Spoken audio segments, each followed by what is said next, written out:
All right, so screen is currently being recorded. All right, so the meeting is being recorded. Wonderful. All right, so let's get started. So, as I said, my name is Jordan Ruta, and I've basically been trading for about 2.5 years, right? 2.5 to 3 years.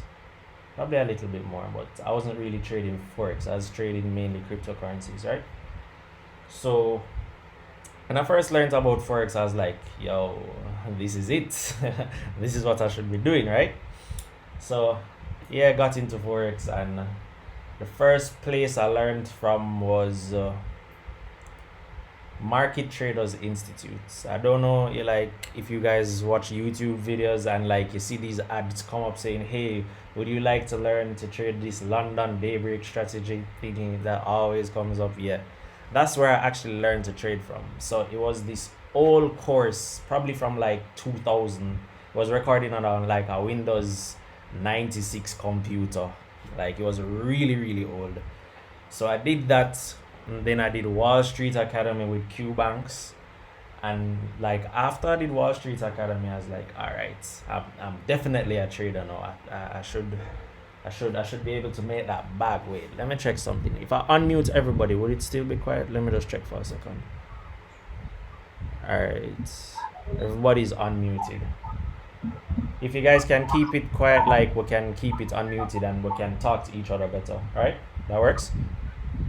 Yeah. Yeah, that's cool. All right, better. Cause like I feel like I'm talking to myself, which is weird. All right, so did Wall Street Academy, did the online and 5 day course in person with Q Banks, and I was like, okay, I definitely should be a good trader now. And came back home. By the way, I live in Jamaica. Came back to Jamaica and like, all right, I'm going to trade, and I loaded up like $7,000 or $8,000 in the account, and I blew it clean. Right. So I was like, nah, this I will text my audio don't work so good. Okay, Kirkland, no problem. Alright, so after I blew that account, I was like, what the hell? How? Like I did everything I needed to do. Why am I not this super great trader yet? And then it all boiled down to the fact that everybody that has learned trading through the generic trading style that all these courses teach is it's not right. You won't be a successful trader if that's how you're going to trade. All right? You're correcting that, right? Yeah, definitely. Good, good. Because like I came to a point where I had to study the market in itself because the market has a structure first of all. And if you don't know the structure, you're not going to know the direction of the market. If you don't know the direction of the market, the trades that you're placing may not be the right trades because the market is going the opposite direction of your trades. You're taking buys when you should be taking sells, and you're taking sells when you should be buying, right? So that's one of the major topics we're going to have to cover: market structure and how to correctly adapt market structure into your trading style, because the general market structure that people have that looks something of this sort is actually not correct. When you have higher highs, higher lows, highs, higher low, like if you look at market structure like this, let me label it for you. So you call this a higher high, this a higher low. Like if you look at market structure like this, you have a higher high right here, and then it forms a point right here, and you call this a higher low. Like you're incorrect. This is not a higher low. Body following? Right, right. All right. Yeah. Right, so that's one of the misconceptions, but we'll get later down in the day we're going to get into that because we have to start from scratch. But like if anyone looks at market structure like this being a higher high and this automatically being a higher low, that's incorrect right off the bat. Which a majority, like I ran a little study where I sent a lot of traders on my Instagram a little picture to label, and they all labeled the market structure wrong. And I'm talking about people that have done lots of Forex courses and trade, and they're not seeing the results they want, but they are getting some form of income from it, but their structure is still wrong. So imagine what they would be able to if their structure was right. Yo, Jordan, Yeah. somebody have too much background noise, brother. Is it mentioned? Yeah, alright, hold on 1 second. You did hear like a dog barking or something? Yeah, yeah. Yeah, it's actually it was my dog. Like my dog only bark on Sunday mornings when the cleaner man come, when the paper guy comes. So he just stopped a while ago. Alright, so everybody can hear? We're solid now? Yeah, man. Alright, good. So yeah, so I sat and I studied the market for like probably about 3, 4, 5 months. Yeah, about 4 to 5 months before I started trading again. So I learned that the market is just like a table tennis game or a tennis game. Buyers on one side, sellers on one side. Right? One thing everybody here needs to understand. The market's trading view as we see it right here is just a representation of some form of data. All graphs are a representation of data. And for us to understand the graph properly, we need to be able to understand the data that the graph is presenting to us. We need to understand where that data come from, right? Right. Yeah. So, what you should expect from this mini course. First thing, to learn how the market actually works and how to be profitable in trading, right? Everybody here needs to understand it only takes 4 out of 10 trades to be profitable, right? So you can lose 6 trades in a row as long as you have proper risk management and those other 4 trades are solid, you will be profitable, right? Guys, we are investors, right? So we need to manage risk accordingly. Is everybody need to unmute? So we need to manage the risk accordingly. So before we even get into all the technical analysis that I have to show you guys on market direction, we need to have solid trade management and risk management plans, right? Everybody agree with that? Right. Yeah, that so. All right, risk management very important. Trust me, guys. Like you can do so much with $1,000 account if you have really good risk management.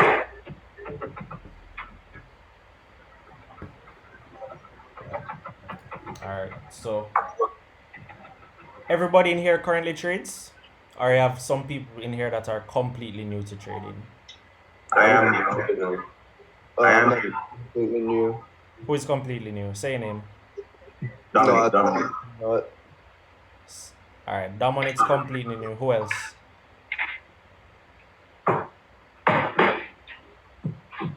I blow my account 3 times now. That's not good. We're going to work on that. So Dominic is the only new person in here? Anybody else completely new to trading?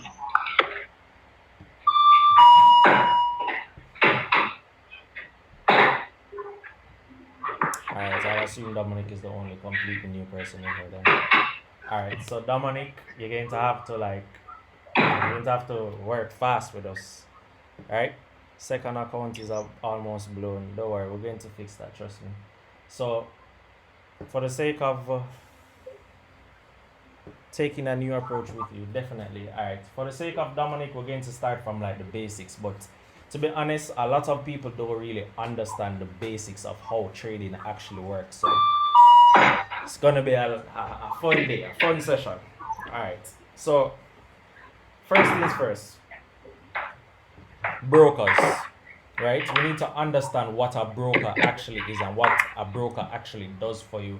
What type of brokers we need to use and what type of brokers we need to stay away from, and what happens on the background of a broker, right? So what brokers, the guys that currently trade right now, what brokers do you guys use? Pepperstone. Pepperstone? Yeah. Okay, Pepperstone from out of Australia. Now the Australian brokers are going to stop taking clients from every other country except Australia, because they have some new regulations in Australia that are going to say, all right, they cannot offer services to international clients anymore. All right, I see KOT Forex, Hot Forex, Hugo's Way.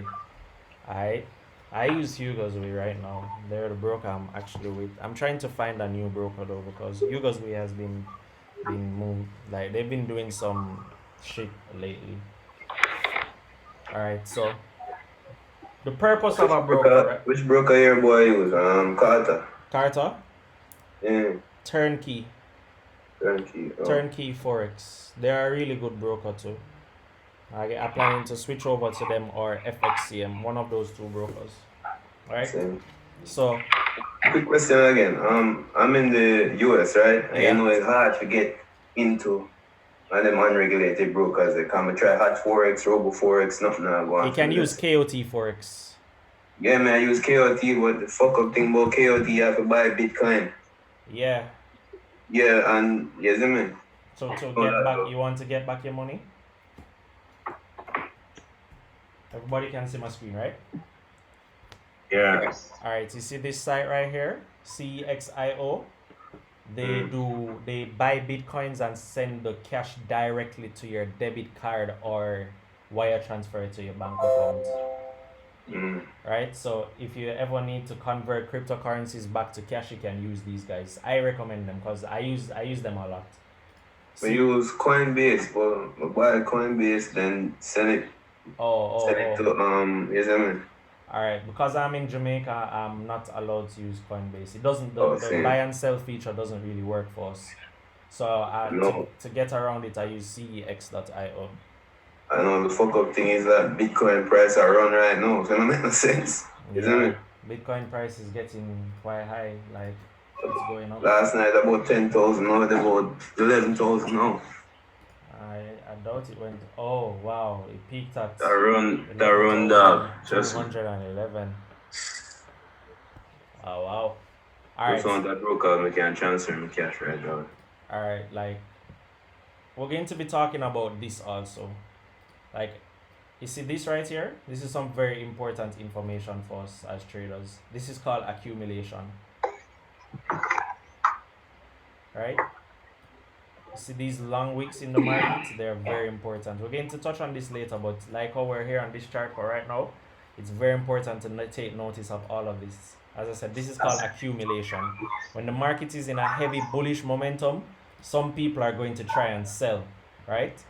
And when they're selling, people are just accepting those orders. They're just buying them from them instantly. So they're just accumulating. So like further throughout the week, I can definitely see Bitcoin pushing way higher, probably up to about the 11,600 to the $12,800 region. Like definitely, Bitcoin is going to rock it, and it actually took out its structure. So definitely going to rock it. All right. So That means if you put Batman up on the candle, man. Shit. rock it in. All right. But yes, yeah. Keldon.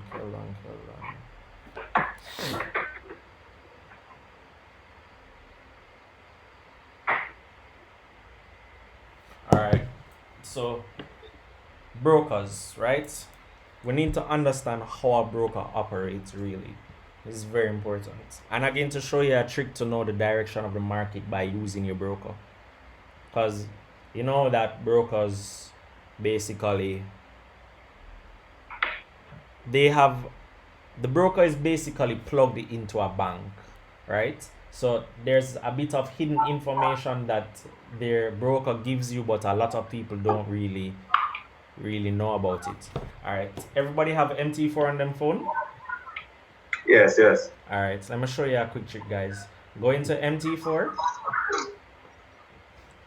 and like you see when you see quotes like all the different currency pairs and all of that, Euro USD, and you see the spread underneath it and all of that. Yeah. All right, just click on it and go to details. Click on Euro USD and just go to details. All right. So you're going to see your spread, digits, stop levels, contract size, all of that. All the way down at the bottom, you're going to see swap long and swap short. Everybody see that? Yeah. All right.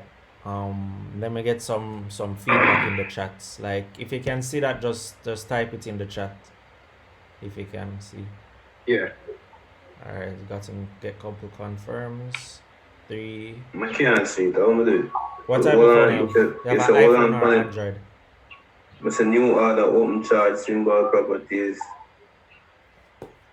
Yeah, symbol properties. No, it's just supposed to be detail. All right, check symbol properties and see what you see. Yeah, symbol properties show me spread, digits, top level, contract size. Is that Android phone you have? Yeah. All right, probably that's why. But like on iPhones, it just says details. So symbol properties for Androids and for iPhone it says details, right? So you see all the way at the bottom where it says swap long and swap short. Yes. That's usually an indicator of the direction of the market, right? So when you're getting, if you're long meaning you are buying, right? If you are buying the market, you're going to get charged $13 for swap fees, right? Versus if you're shorting the market, you are going to get $3 worth of swap fees, right? They're going to pay you $3 just for having that order during swap session. We'll get into sessions in a minute also. The sessions are actually very important. Okay, mine's different than yours. Mine says swap long $5.40 and short is $1.76. They're both positive? Negative. They're both negative? Yeah. All right, so normally the least value is the direction the market is going to go next. So swap short. So it's if it's positive, mine is positive for short. So that is telling us that the market may go short next. That's a little hint that the brokers provide to you that a lot of people don't really know about. Right? Alright, so my swap long say minus 11.4 and swap short 5.91. Okay, so you see, all of us have smaller short swap fees. That's a little hint right there. So before your week starts, you can just look at what the swaps are telling you, and that's the direction the banks have been going over the weekend. So it's a positive mean the 5.9 mean it'll go short, right? Yeah.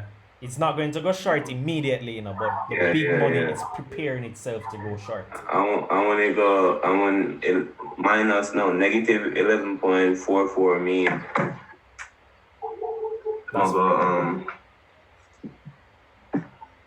That means it'll go down then.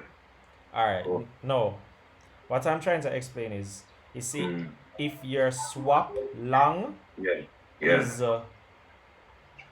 is more than your swap short, meaning for Euro USD right now, my swap long is negative $13, right? Yeah. And my swap short is $3, positive $3, right? Yeah. That's an indicator telling me that the market is going to go in the favor of sells instead of buys. Okay. Right? Everybody comprehend? Just drop a yes in the group chat so I can see that you're all following.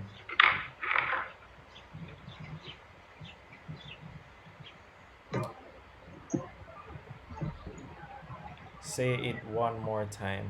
Alright, Dominic.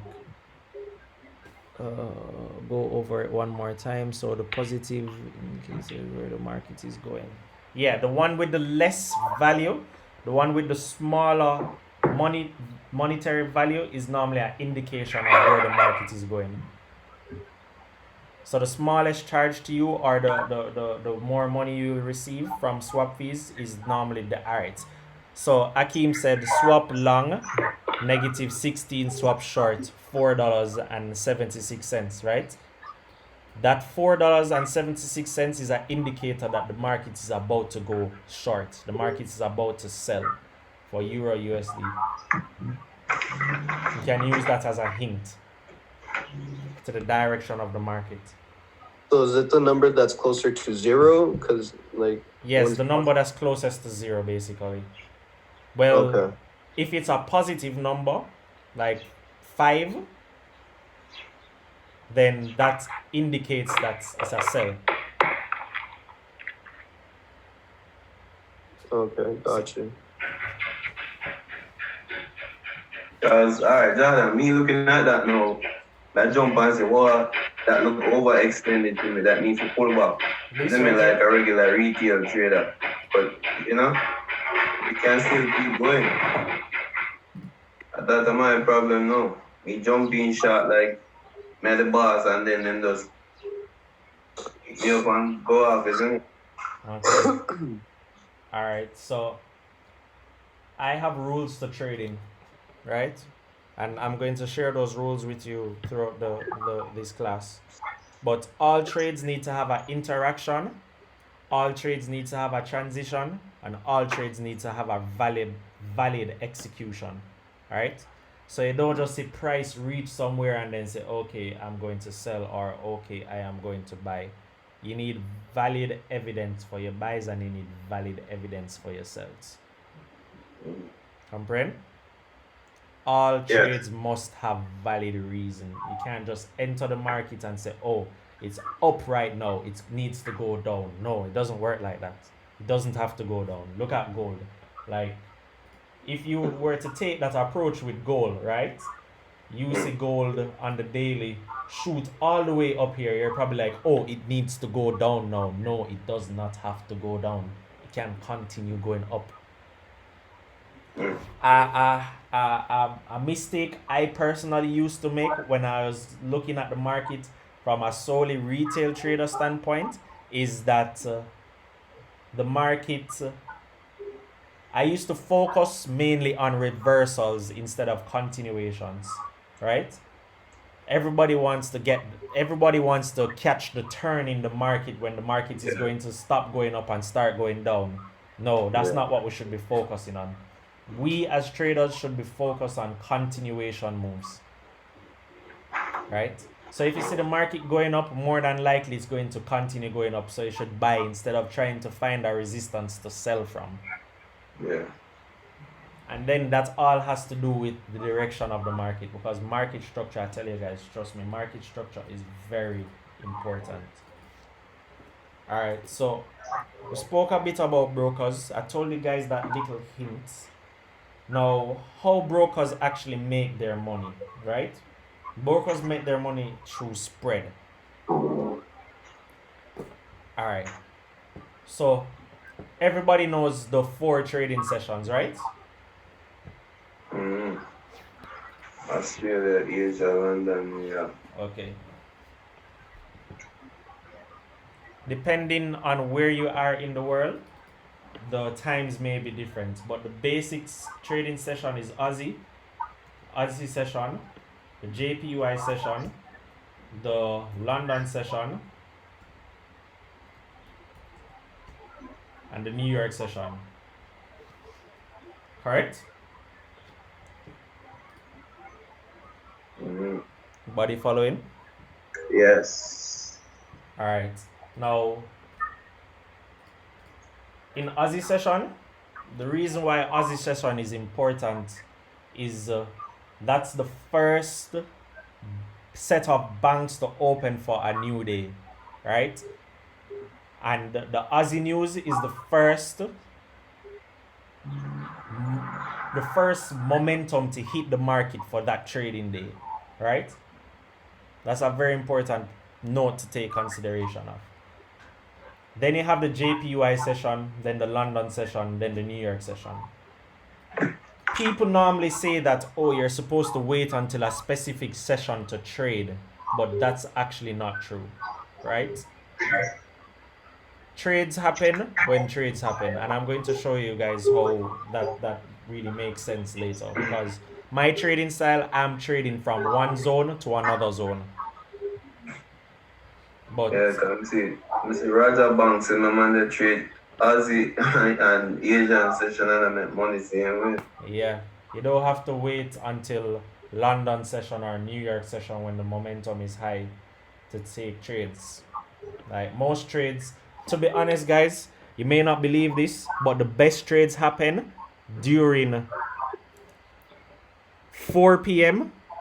on Monday, Tuesday, Wednesday, Thursday, and before the market closes on a Friday, and after the market opens on a Sunday. That's when the best trades setups happen. Trust me. Reason being, that's when the spreads are highest, and that's when banks can place their orders the easiest. Make sense? Yeah. All right. So, for the new people here, and for the people that are not really strong with trading, just take notes of these sessions. You have the Australia session, AUD, the JPY session, this Tokyo session, the London session, and the New York session. All right? Just take notes of that. I hear about London to New York is the best. The reason why London and New York is the best is because that has the most liquidity, that has the most volume in the market. The more volume and liquidity present is the easier it is to place large trades. So that's why through London and New York session you have the market going crazy. And a contributing factor to that is because GBP news comes out in London session, all European information, all European economic data comes out throughout London session, and then in New York session you normally have Canadian dollar and the US news, whether it be FOMC, NFP, retail data, all that jazz. Those are the factors that normally move the market the most, right? So, personally, I don't believe in sessions. I trade whenever I say I trade, right? So, like, if we are right here and all of this is a demand region for gold, like, if I see this engulfing right here, if I see that bearish and that bullish candle right there, I don't need to say, hey, it's not in session, I'm not going to take that trade. Whenever you see a trade, take it. It doesn't matter about the session. The volume will come. Alright, you said the bullish engulfing there, right? Right? Yeah. But enough people that say it fully engulf like the entire candle, you see me? Well, This right what here? is specifics that details that you give to say is a bullish engulf? That's my next problem. Okay. That's candlestick analysis, right? Mm-hmm. Okay. Engulfing is any candle that's, let me draw it for you and explain so everybody can understand. We have two candles. We have a bearish candle, and then we have a bullish candle.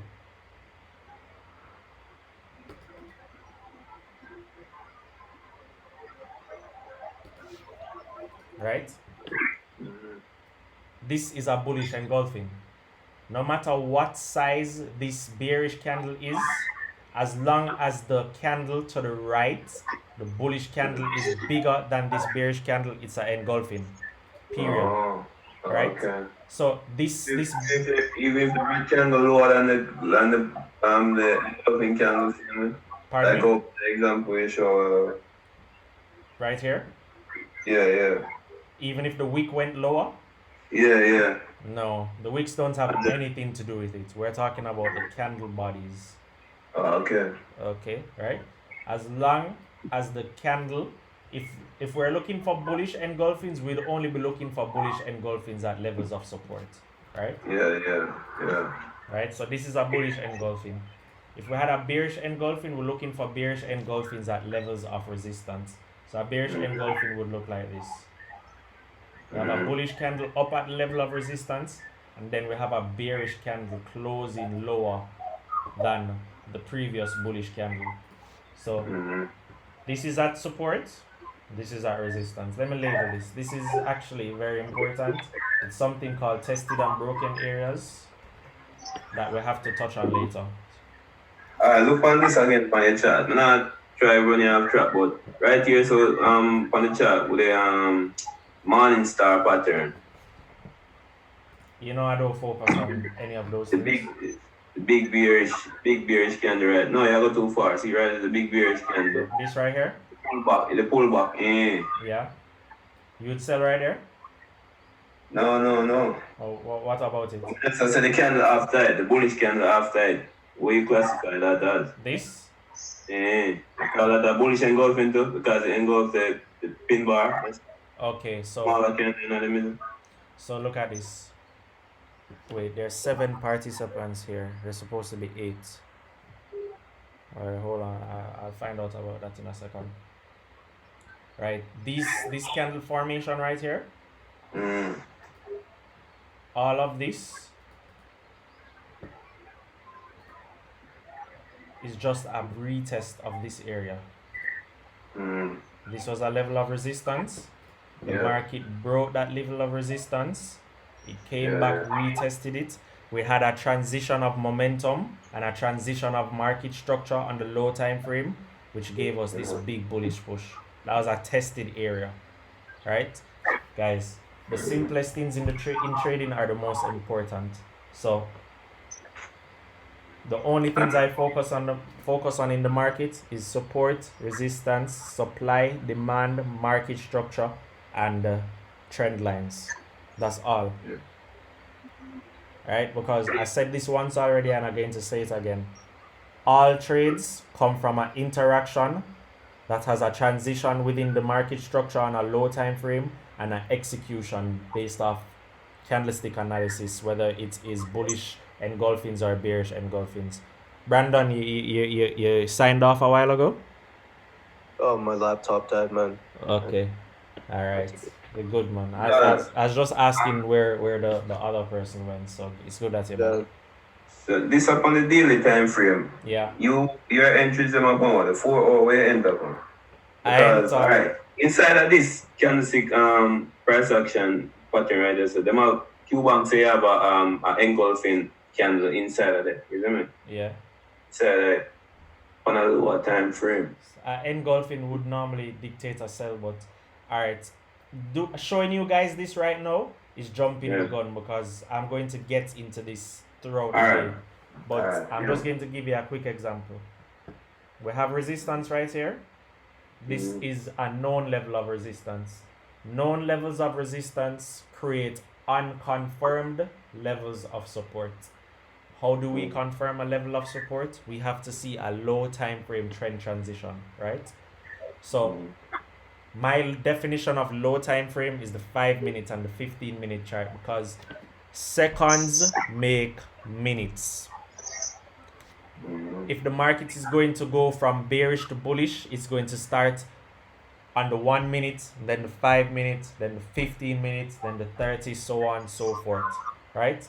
So looking at the 5-minute chart in this gray area that we have right here, we're going to see a structure transition, right? All of this is the gray area. The market was bullish when it broke all of this area. All right, let's go to M15. The market was bullish when it broke this area. And then it turned bearish, then it came down. Now, there's a specific point of structure along here that you need to take into consideration.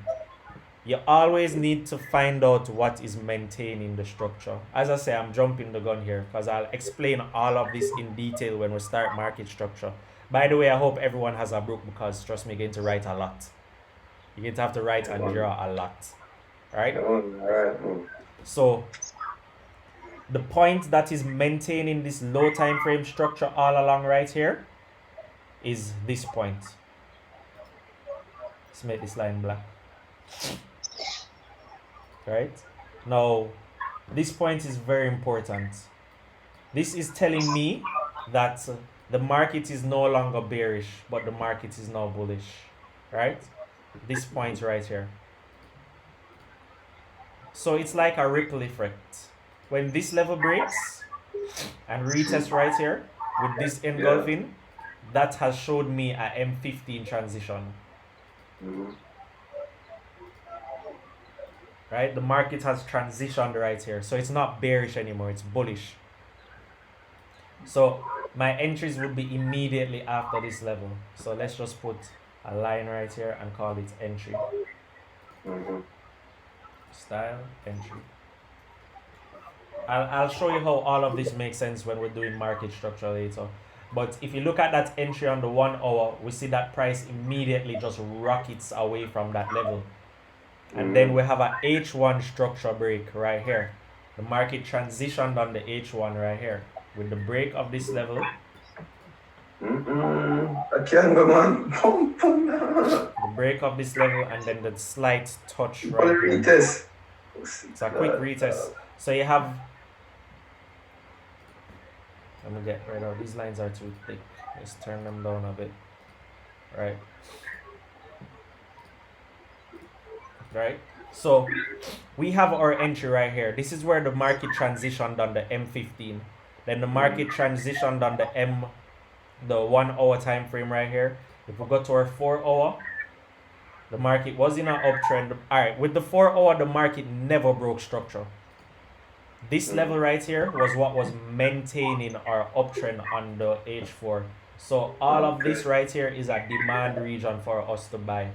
So taking trades off all these levels from our entry, we don't have any reason to come out of the trade. We would still be up 718 pips on this trade.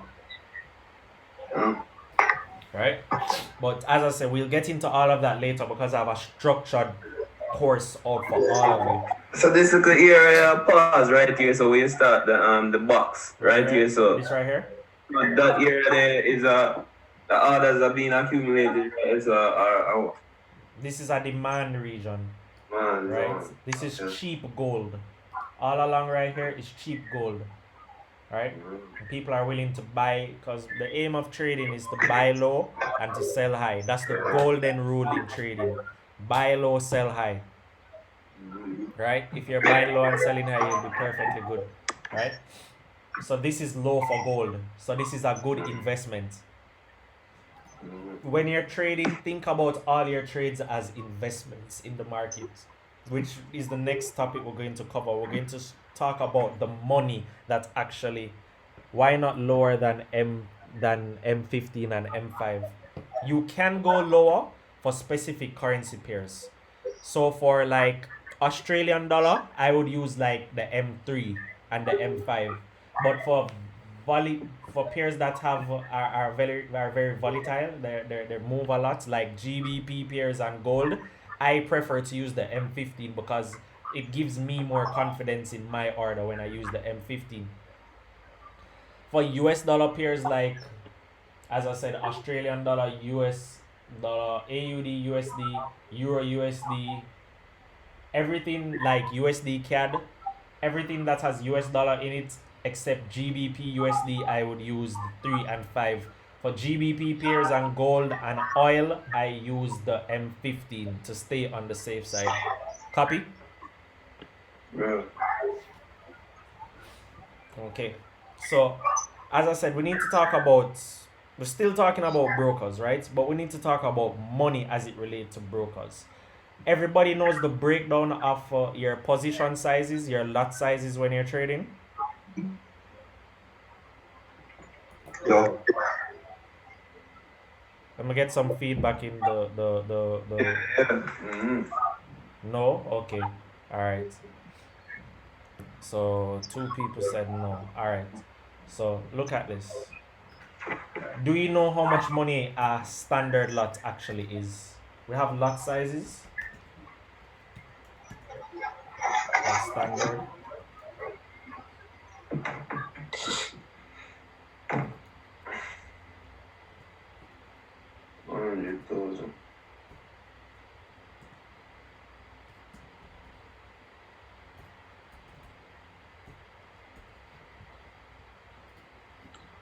$100,000 US.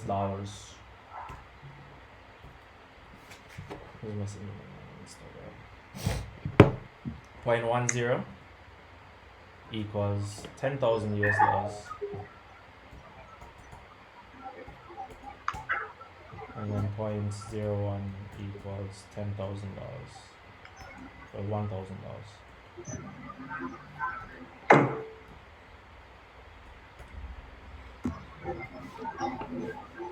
Alright, everybody knows this, right? These are what your lot sizes actually equate to when trading. Copy? Okay. All right. Now, when you're trading, don't just don't just be frivolous about, oh, a point 1 0, it's just a point 1 0, or a point 0 1, oh, it's just a point 0 1, or a standard lot, it's just a standard lot. Think about the dollar figure value behind your trades. So if you're opening a standard lot, you're actually asking your broker to front you 100,000 US dollars buying power of gold, right? So if we're looking on this chart right now and you place a trade right here, if you place a trade right at this specific point, what you're actually doing is buying $100,000 worth of gold at about 1321.61 per ounce, $1,321.61 per ounce. That's what you're doing, right? If you were physically holding 100,000 US dollars, would you want to place that order in a stupid spot within the market where you have a lot of risk associated with you? Would you want to do that? Pardon me? No. No, no one wants to do that. Like, no one would want to sell gold at $1,300 an ounce. You wouldn't want to just give your physical cash $100,000 to sell it right here. That'd be ridiculous. That'd be crazy. You'd be definitely losing that. You'd literally be seeing your money blow up in front of you. So, with that being said, you need to have a more physical attachment to your orders. So, actually think about how much money you're actually executing an order within the market. So that's like, my personal lot size right now is a 0.50. So I tell myself, every time I'm placing a trade, that is 50,000 US dollars I'm fronting. I have to have a physical attachment to the money that I'm placing in the market, because if we're trading on one-to-one leverage, that's what we'd actually be doing. And trust me, guys, if you were trading on one-to-one leverage, you would be much more serious about your orders you're placing in the market. Mm-hmm. All right. So just be mindful of that. That's the physical dollar size of your orders within the market. Right? Everybody know how to calculate profit? Yes. All right. There's a little formula. So I don't understand the 0.25 or 50, etc. The 0.25 is a lot size. So 0.25 would be equal to $25,000.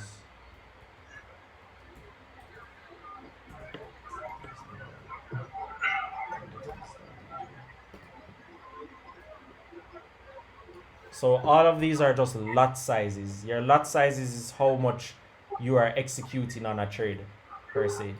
Break it down easy and feel, because you must know 0.1 times 2, isn't it? Yeah. So that's basically it.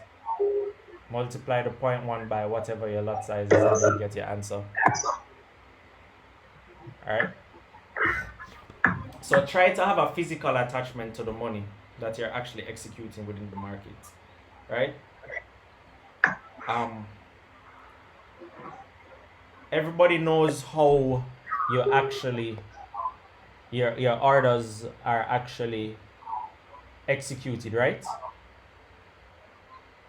Yes You or can no? do it. You can. No. No?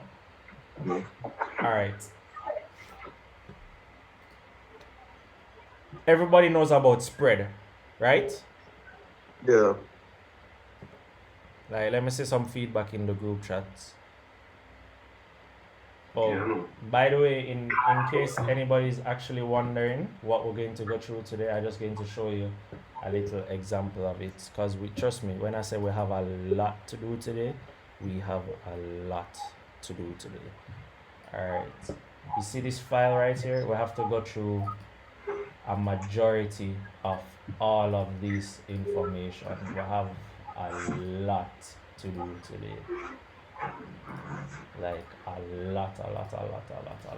So trust me, you guys are going to learn a lot. But I just need to make sure and I have some simple basics out the way first. Copy?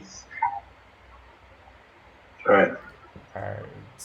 I would say where the brokers make their money. Alright. Spread is Keldon. What you asking? He said no to something.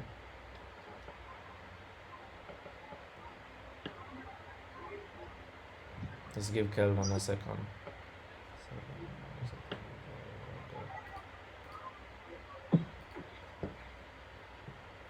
Alright, I'm going to move on. So spread is something very important also. Right? Spread is how the brokers make their money. Spread is the difference between the bid and the ask price. We're asking about understanding spread, so I say no. Alright, good. So spread is the difference between the bid and the ask price, right?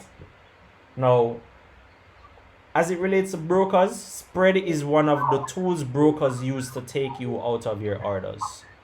I don't really care about spread in terms of how the broker make them money. I care about spread in terms of how we need to protect ourselves in the market when it comes to placing our stop losses and not being a victim of broker manipulation to take us out of our orders, right? So let's use this little level right here for example. Because this is personally the most annoying thing to me about trading is when a broker deliberately takes you out of an order. If we have an entry right here, right, and we have a stop loss of let's get this smaller. We have a stop loss of oh, this is a heavy volume. We have a stop loss of 50 pips. Just saying, we're not going to really use stop loss of 50 pips. But if we have a stop loss at this area and we made a trade right here, we just want to focus on this specific area right here. If our entry is right here and our stop loss is 50 pips down here, the market does not physically have to go down here for your stop loss to get hit, right? This is one of the tools brokers use to take you out of your orders. If the market is right here and the broker increase their spread to 50 pips, you are out of that order. The spread is what takes you out of the order instead of price. So you may go on your chart and say, hey, price never went to that area. Yes, price did not go there, but the broker increased the spread to a level that price, like in their world, came down here. So you're not going to see it on the charts, but the broker just increased their spread to get you out of the order. So you see when 4 o'clock comes around, when the end of New York session to the starting of the Australian dollar session, that's when brokers normally manipulate the market to clear the order book, right? Everybody copy? Yes. Yeah. I have suffered from that. Then I was wondering, yeah, trust me, guys. Brokers do that a lot. So it tends to, especially this broker called, what's the name? Traders Way. Traders Way is famous for that. It happened to me since week with GBP, JPY. Yeah, trust me, guys. Traders Way and some other brokers like XM and IC markets are famous for doing that. It's actually horrible, right? And everybody talk about IC market or best broker.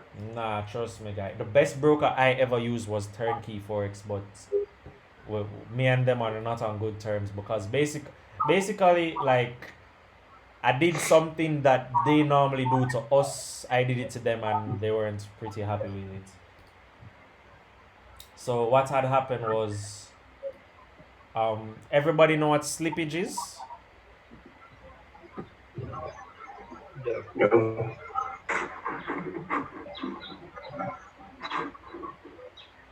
All right, slippage is something that happens, like for instance, if you have a stop loss right here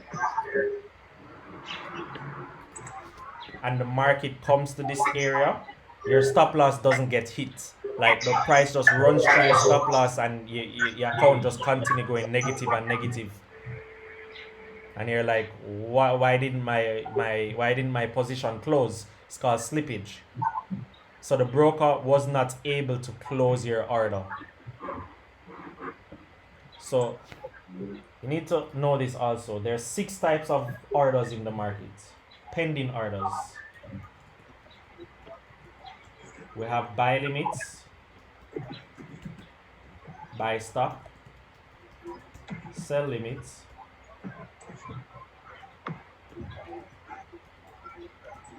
sell stop,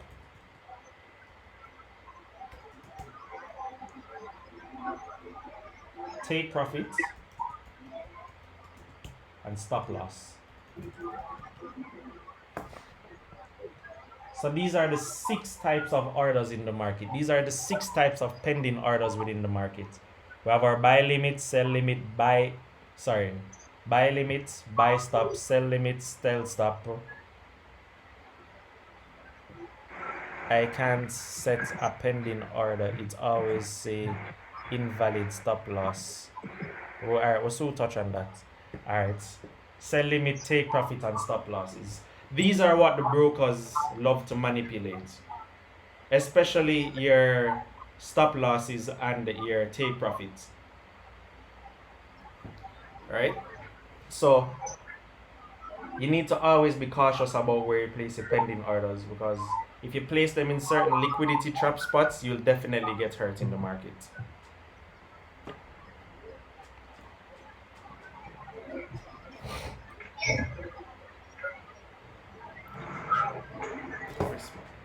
Alright, so before we even start talking about trading, we're going to talk about risk management. Because I believe risk management is the most important part of trading, because you can make crazy money even if you're not a good trader just by using risk management. Alright, so what we are all going to do together right now is we're going to create a trading plan. We all need a trading plan, right? So we're going to create one right now. Trade plan. Factors that need to be in your trade plan. Risk. Right? Now, everybody here is different. Copy? We're all accustomed to different levels of money within our life, because we're from all different walks of life. All may have what may be a heavy risk to some of us may not be any risk to other ones of us. Right? So risk is the main thing we need to consider in the market. So there are 2 ways to approach risk management in your trading account. First one is percentage risk. And then the other one is dollar figure risk. Right? So you can go about it one way. Some people like to say, hey, I'm not going to risk more than 3 or 5% of my account. Right? And then on the flip side, you're going to have some people saying, hey, I'm not going to risk more than $100 or $200 on a trade, right? I personally use dollar figure risk. So every trade I execute, the max amount of losses I'm going to have is between $75 to $100, right? On my regular 0.50 lot size, if I'm using a standard lot, I double my risk figure, right? So if you have $1,000 in your account, and you can scale this equation easily. So if you have $1,000 in your account, I would suggest using a 0.25 lot size. That way, if you lose 10 trades,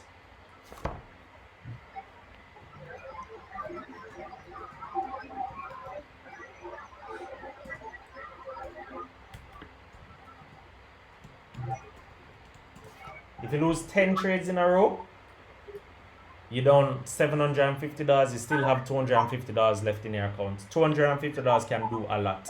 And trust me, guys, if you're losing 10 trades in a row, like, you're doing something fundamentally wrong. Right? Okay. Right? Okay. So that's the losing part. You always need to, what if you have $100? Then you scale this down, only use like a 0.2 a 0.02, right? And $100 is a very small amount to approach the market with. Like, if you're using $100, probably use like, for real, use like a 0.04 or a 0.05. If you lose, if you're risking only 30 pips on a 0.05, I think that's like $15. Let me do the calculation. So what's a good amount to start with? a good amount, that's dependent on you, you know. Like, that's dependent on you as a trader. Some people may start with $100. Some people may start with $20. Some people may start with $5,000. It's all dependent on you. Because if you master your skill within the market, which I hope everybody is going to master my skill of this class, because trust me, like, my trading is very simple. Like, it's really easy to understand. Trust me, you're all going to understand it. But when you master this skill, you know exactly why you're in an order, you know exactly if you're going to lose a trade, and you know exactly if you're going to win a trade. Because I trade with momentum. So, like, as the momentum hits the market, I'm in the order.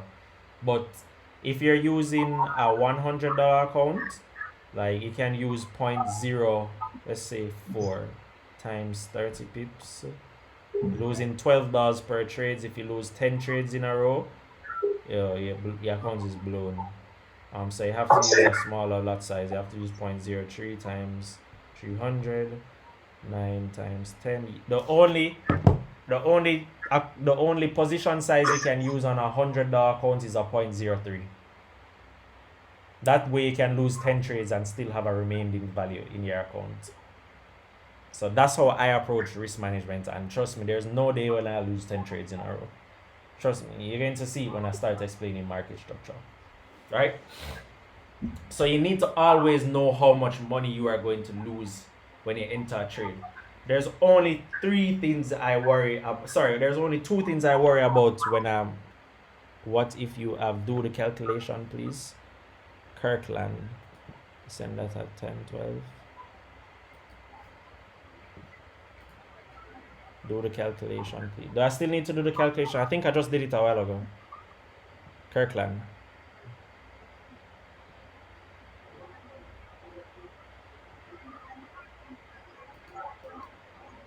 Okay. And let's write down the equation, which is what 1 times lot size equal money. So here we go. So first we need to know pips and points. Right? Let's start with points. Pips. Right?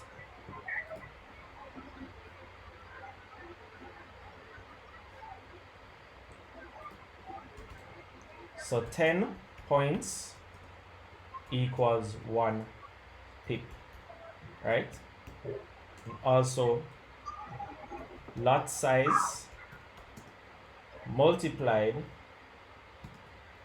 by points equals profit or loss. Right? So let's give you an example. Put an example on this. So if we have a 0.50 is our lot size, times we'll get, open bracket, 25 pips, which is equal to 250 points.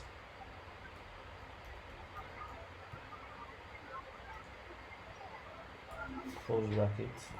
So let's write this out. 25 pips. 0.50 times 250 equals 125. So profit equals 125 USD. So if we get 25 pips on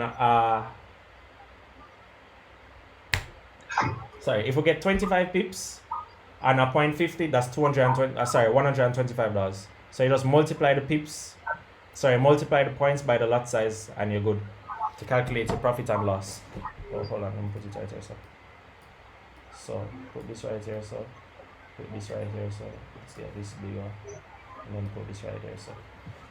So 10 points make 1 pip. And when you multiply lot size by the number of points, you get your profit or loss. So a 0.50, if we get 25 pips on a 0.50, that would be equal to 0.50 multiplied by 250 points would equal to our profit of $125.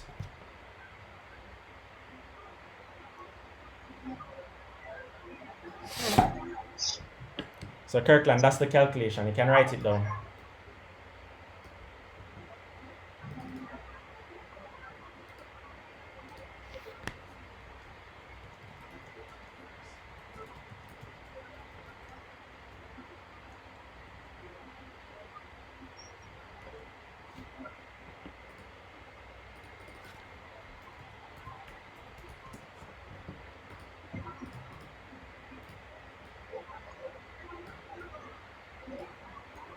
So trade plan, pips to points, and lot sizes. Boom.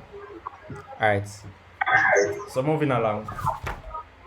The next thing we need to talk about is brokers, risk management, stress it. Alright. So for everybody to calculate their own risk management plan, first you have to know what you're comfortable with losing. Right? That's the main thing you need to know, because if you don't know how much you're going to lose and you're not comfortable with what you're going to lose, you're going to have psychological factors start to come on to play with you.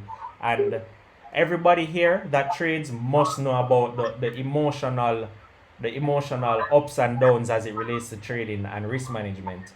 The best thing you can do for yourself is know exactly how much you're going to lose on an order, so you don't have to be stressing and constantly running back to the charts and looking at every M1 candle to say, hey, I wonder if I'm going to win, or you're just stressing about the order. Nah, that's not good. All you need to do, calculate how much you're going to lose, calculate how much you're going to win, set your stop loss, set your take profit, and go about your business. Like, you don't need to start the market, because only one of two things are going to happen. Your stop loss is going to be hit, or your take profit is going to be hit. That's the only two sure things that are going to happen within a trade. Right? Stop loss hit or take profit hit. So you don't have to continue stalking the market. Just place your trades and go about your life. Come back at the every H4 candle close or every H1 candle close and then check on the market, but you don't need to start the market. Always trust your analysis when trading. Copy? Yes. Alright. Skip page, risk management. Second.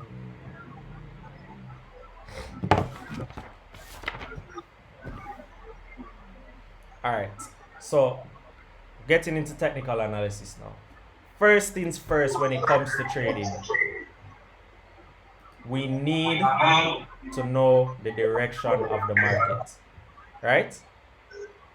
So we're starting market structure now.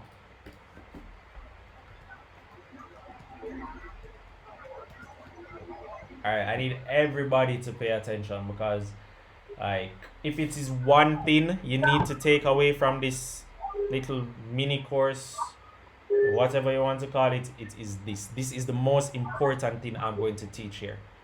Most important. Trust me, it will redefine everyone on this webinar's trading if you understand correct market structure. Right? So again, to unmute everybody and like you just give me a feedback, because I need to see where people are going wrong with this, right? So I can unmute everybody. 9. 1 second. 3, 4, 5, 6, 7. This is supposed to be 8. Alright, good. Alright, market structure. There are 3 structures in the market. Everybody know them? Come on. Alright, what are they? Uptrend, downtrend, ranging. Uptrend, downtrend, ranging. Alright. So we have uptrend, downtrend, range. We can call this consolidation, sideways movement. Right? Those are the three structures within the market. Cool? For anybody here that is new, this is the most important thing. This is one of the most important parts of the webinar, market structure. So uptrend, downtrend, and sideways movement. Correct? So an uptrend is typically this. Market makes higher highs, higher lows.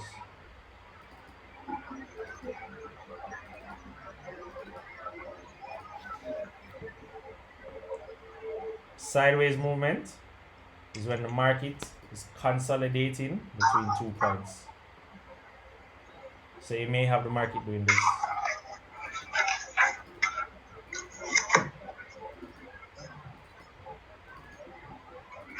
Just bouncing between 2 points.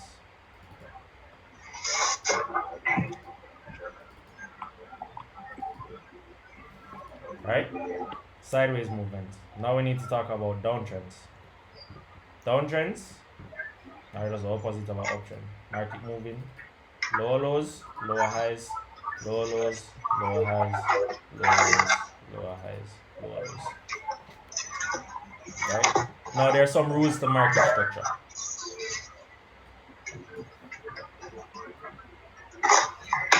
So the first rule.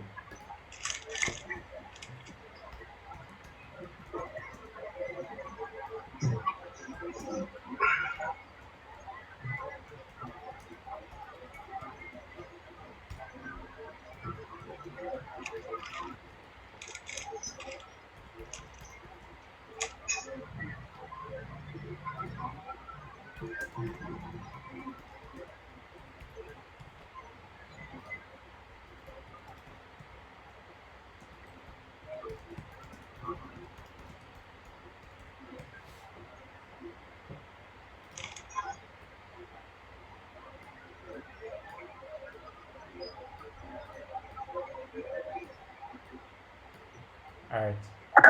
Everybody write this down. It's important.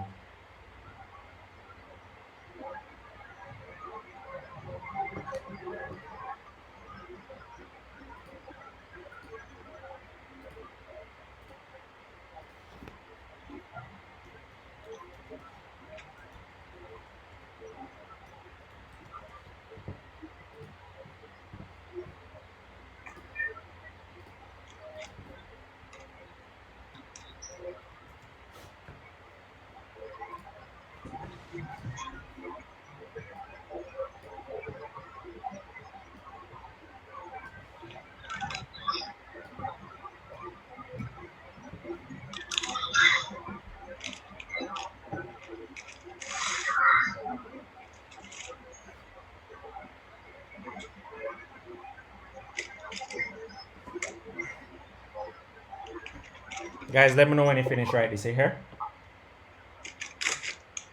Copy? Cool. Yeah, we're done right. But me done right. Everybody finish? Yes. Alright. Now to label market structure, like this is the... Why am I doing this? 1 second. 1 second. Like I have like documentation on this. So I don't know why I'm drawing it. So clean up. Okay, over here. So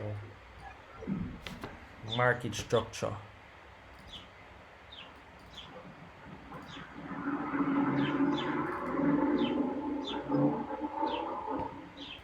Alright.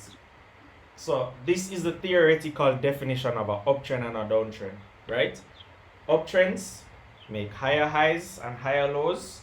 Downtrends make lower highs and lower lows. Right? Everybody know this, right? I'll copy. We need to see like 7 yes them. I need 7 confirmations because, as I said, this is the most important part of this class. So I have 3 confirmations. 4. Yeah, man. 5.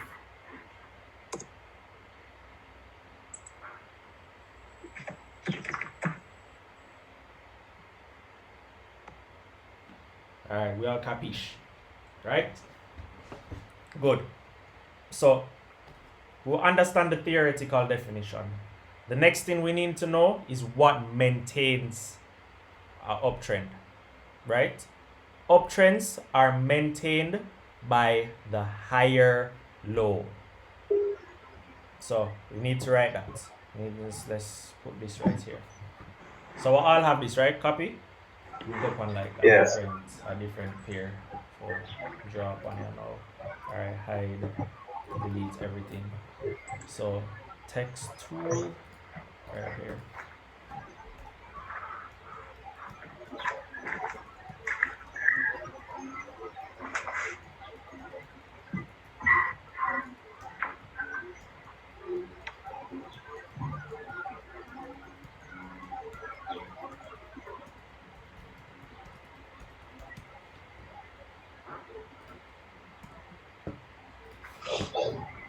Uptrends are maintained by higher lows and downtrends are maintained by lower highs.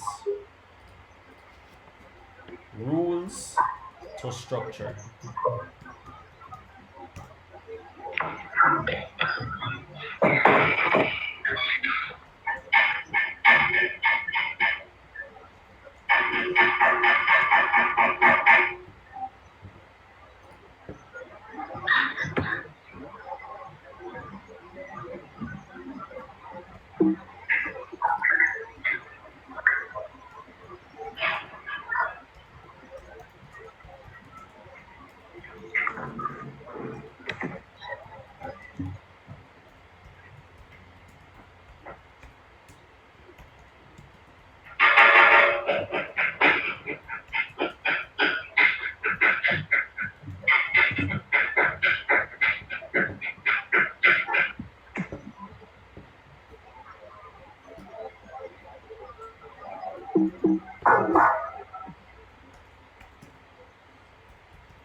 All right, let me know when everybody finish write this off.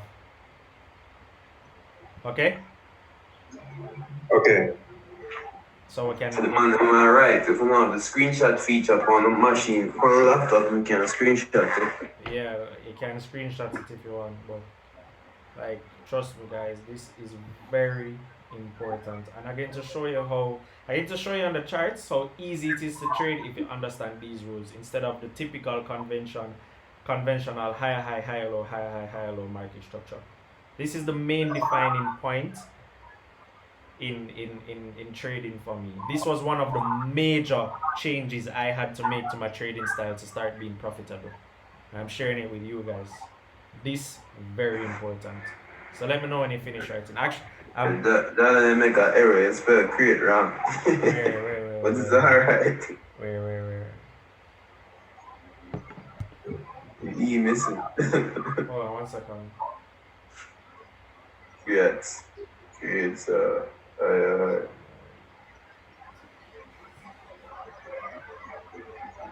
But I understand, yeah, master.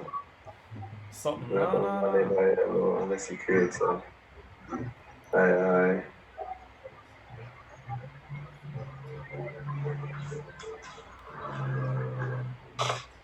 Oh, oopsie. Hold on. Yeah, great.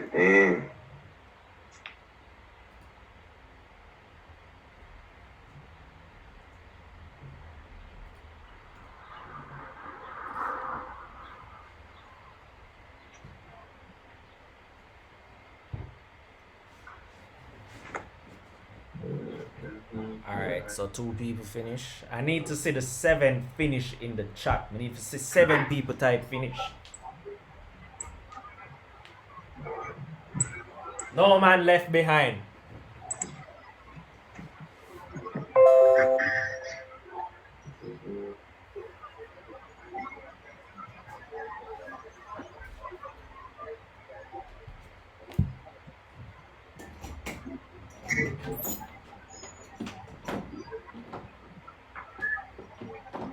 One second.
Alright. How many finishes we see here so far? Alright. 1, 2, 3, 4, 5, 6. One person still writing?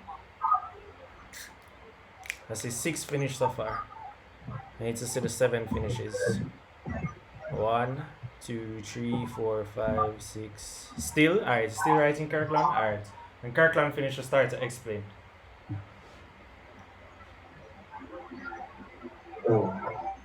I hope you're still recording. Yeah, still recording.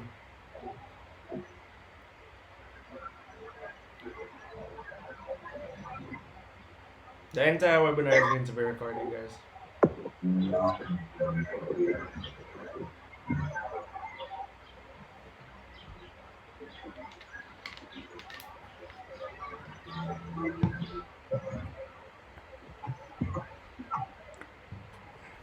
Alright, Kirkland, just let me know when you finish.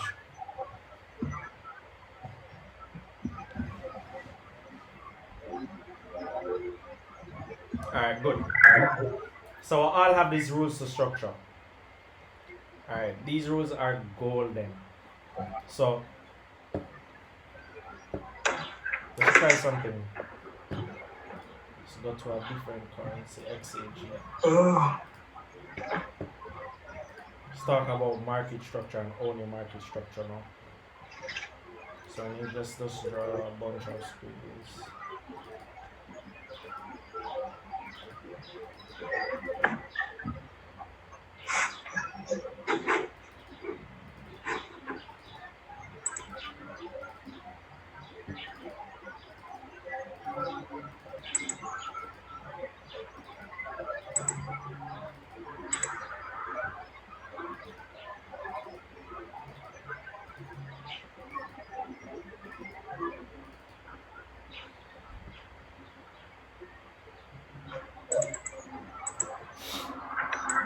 Alright. So this is an activity that we need to do together. Right? And it's going to show you what maintains structure. And it's going to show you how you can trade very simple and easy in the market to capitalize on some very rewarding setups. Okay, wait. Before we do this activity, I need to add 2 rules to this. Where are my rules? XAG, GBP, USD. Alright. Let's add 2 more rows to this.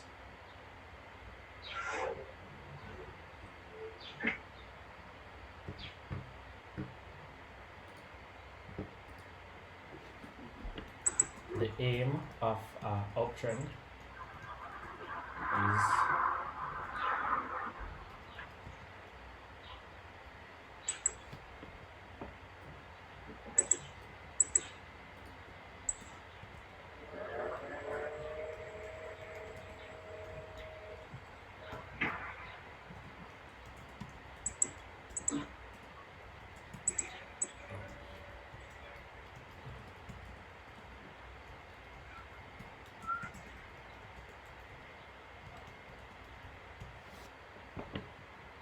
Alright, so just add these 2 to your rules.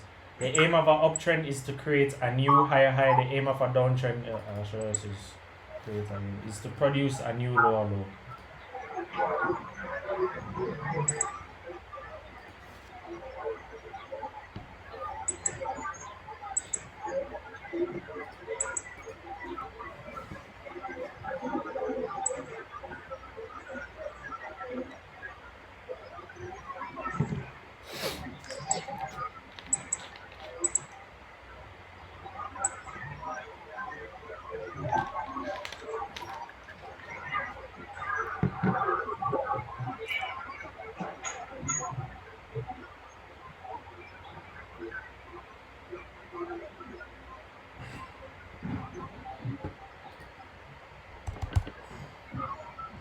Alright, I need to see 7 finishes. Fin. Done. 2. 3. Alright, need to see 4.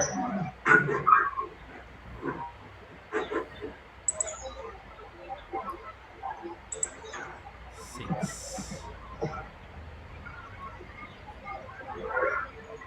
Alright, copy. Good. 7 finishes. Alright. Let's jump back over to this right here. This is an activity we are going to do together. And it's going to show you how easy trading can be. Right? So, I want you guys to all tell me. We're just going to map out the market structure. We're going to label all of this as market structure, right? And I want you guys to put the answers in the comments. Cool?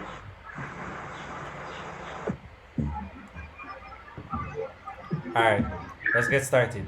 So, we're starting right here. We can see some form of uptrend. So, we're going to label this as just a low, right? To start off. That is just a low. So, our next point of structure is an uptrend. So, what would this be? Need to see the answer in the comments. A high. It'd be a high, right? Okay, high.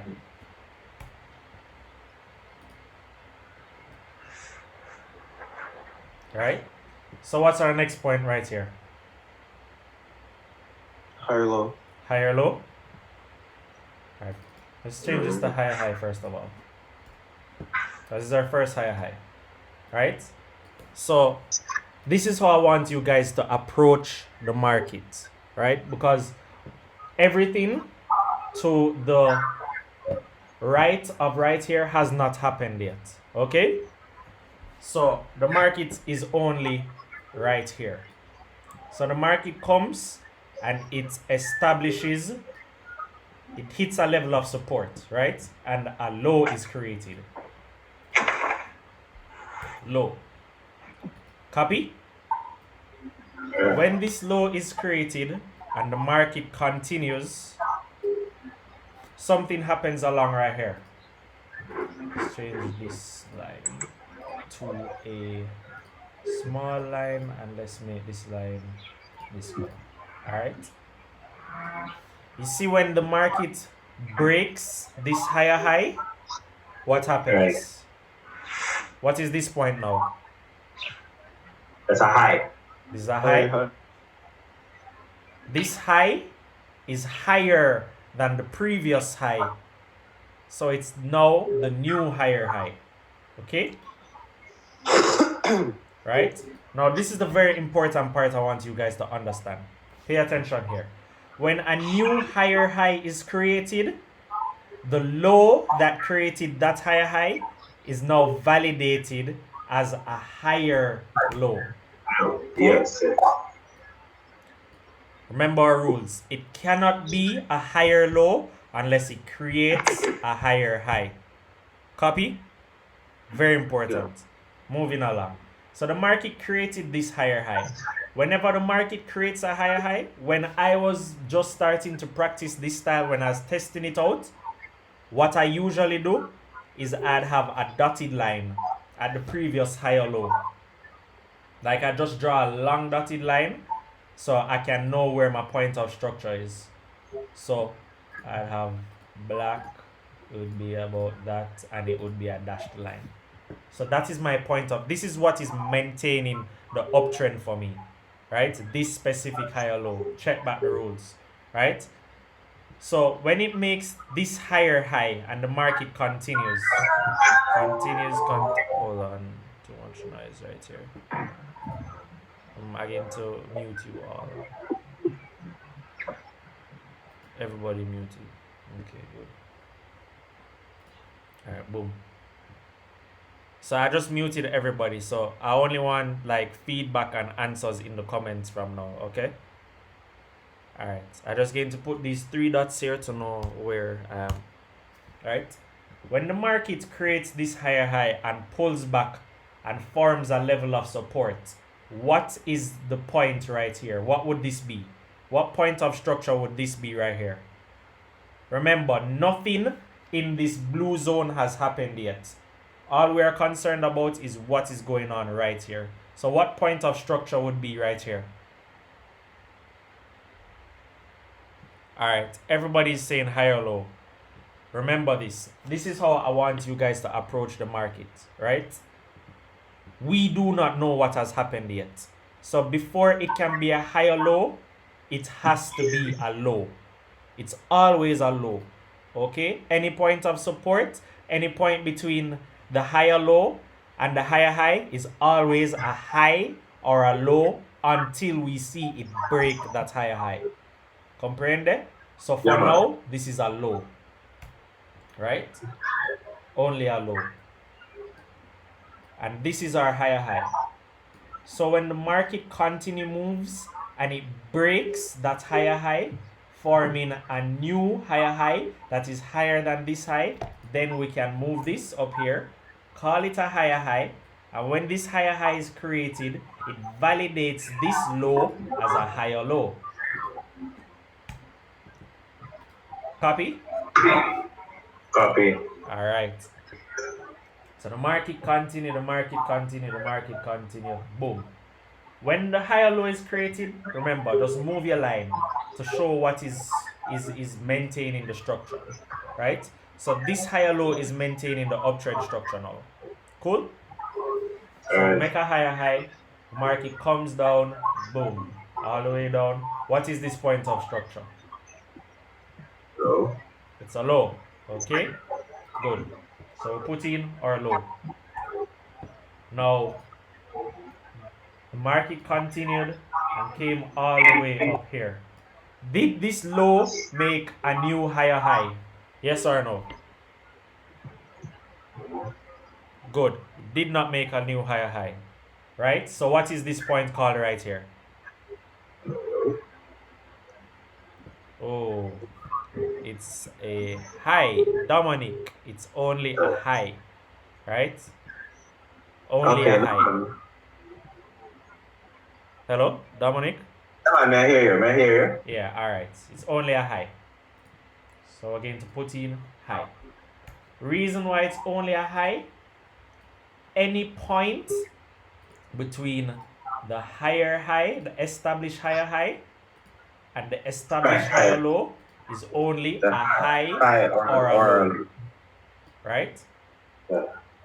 Okay. So look at all of right here. We have low, we have high, we have low again, we have high again. All right. So look at this now. What's going on here? What type of what point is this right here? Tell me what type of point is this in the comments. Let me put my 3 dots. Hold on. What point is this right here?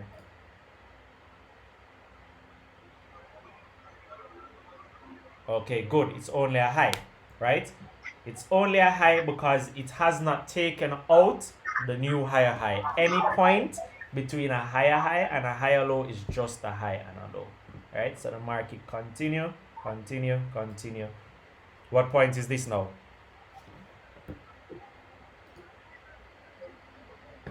Perfect. It's a low. Oopsie. Let's get rid of this. Boom. All right. So we have a low. What is this?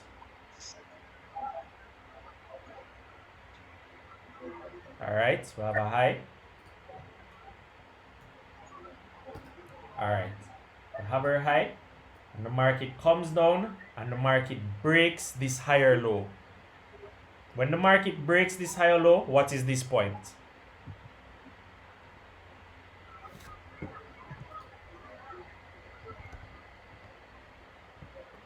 All right, guys, what is this point right here?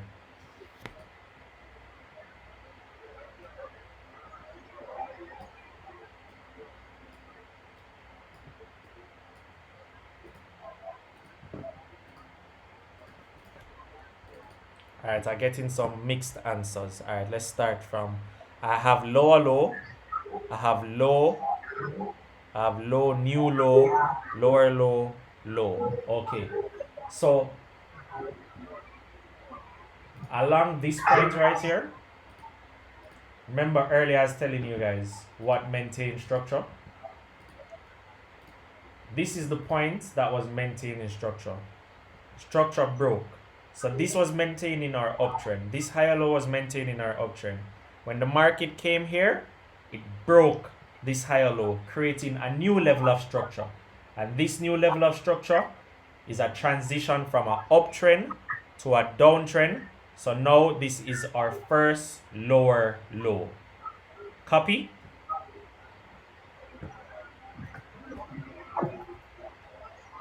It's so sync, don't worry. All right. So this is our first lower low.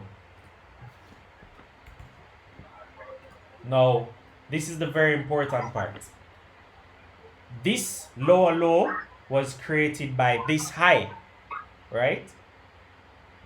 Which makes this high our first lower high. So our downtrend is now being maintained by this level.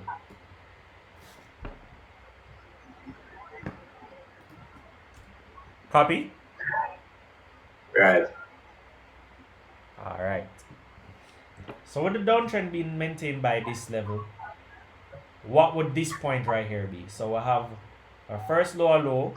This high was converted to a lower high because it is me. All right. So our first level, our next level right here. Let me get rid of all of these annotations. Keep it clean. What would this level be? High. Perfect. High. Right? What would this level be? Good. Low.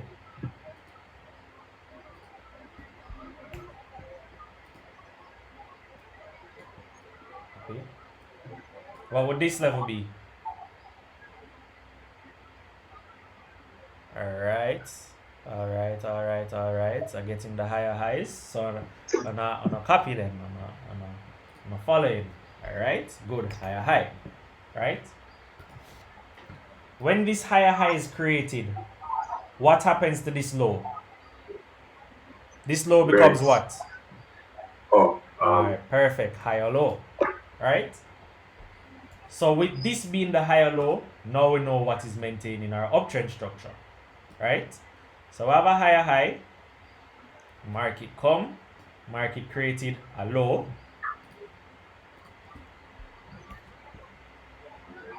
This low broke this higher high, creating a new higher high. and validating this as a high or low.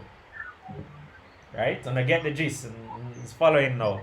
When this high or low is created, we have to move what is maintaining our structure from down here to right here. Right? So I have higher high, we have low.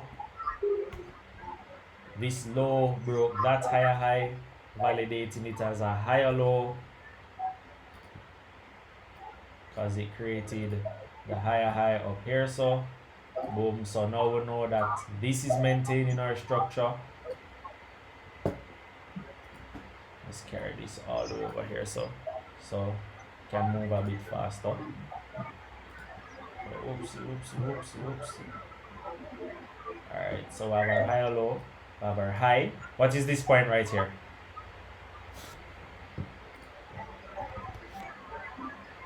Low. Alright, so I have a low.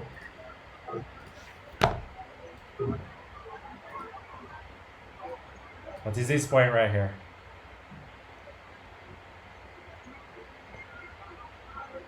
High. High. Good.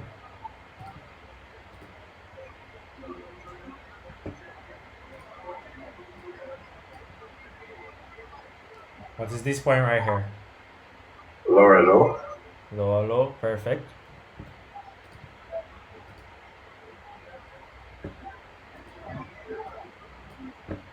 Right here.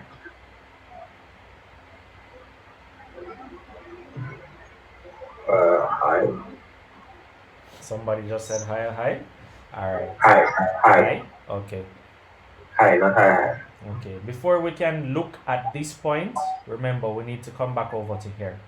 This high broke structure and created a lower low. So what is this right here?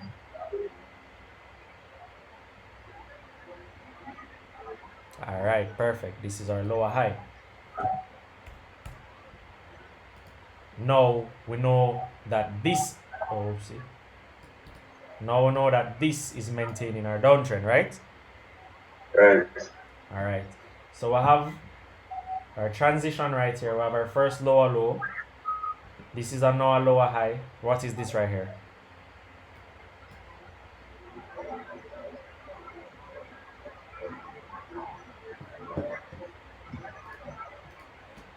Alright, so let me send these 3 dots.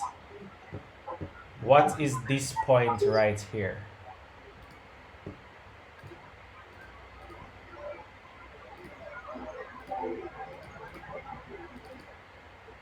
Alright, I see lower high, I see high. Remember, we transitioned into a downtrend right here, creating our first lower low. Alright, equal lower high, perfect. Double tap, perfect. You see it? Alright. What I would consider this, I would just put it as a high because it is on the same level of this lower high. Right? So we're going to call this level high. So equal high. Also a double tap. So boom, high. So move this, move this. So we know what is maintaining our downtrend. Moving along. What's right here? Low. Low.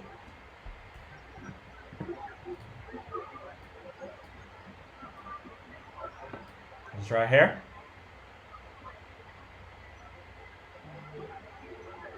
High.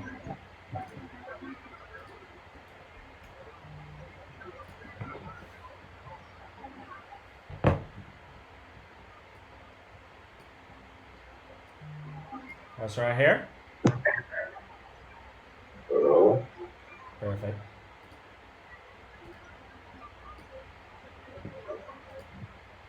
What's right here?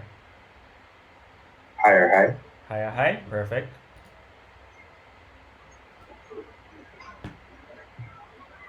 Now when this higher high was created, what we have to do with this? It's the important part. This is the part I want you guys to sink in your head.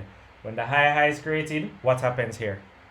This becomes Higher low. perfect.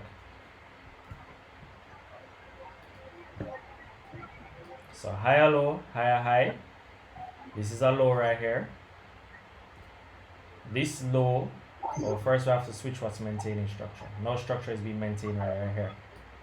This low created a new high, which is higher than this high. So a new high was created over here, validating this as a higher low. Now we know our structure is being maintained by right here. So all the way over here, what happened? Lower low. Lower low, perfect. All right, boom. Guys, this is how market structure should be done. This is the real definition of market structure in the market. And I'm going to prove it to you guys in a second. All right. One quick second. All right, I need some information from you guys now. Everybody here that trades, did you know market structure like this, or you knew market structure some other way? So if you knew it like this, just say like this. If you knew it as a other way, just say other way. I need the 7 answers. So Philip says other way.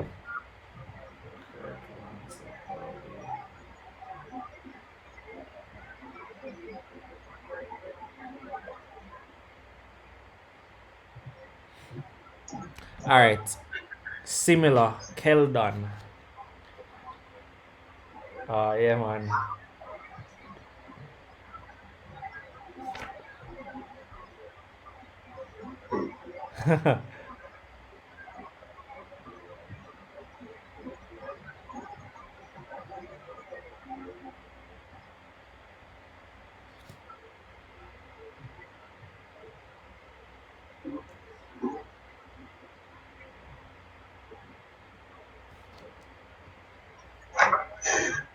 Who said revelation, brother? All right. Look on this. Look at this. Where is other? All right. So now that you guys have established this new understanding of market structure, I just can put some dots right here so I can know where we're at. I need to show you guys something. I'm gonna show you how trading is easy, and you guys tell me if I'm lying, right? I'm gonna show you how trading is easy. Hey, man. Let's talk about some market structure right here. Alright, give me 1 second. I can stop sharing for 1 second. I need to label this for you guys. Alright? Let's have some fun now.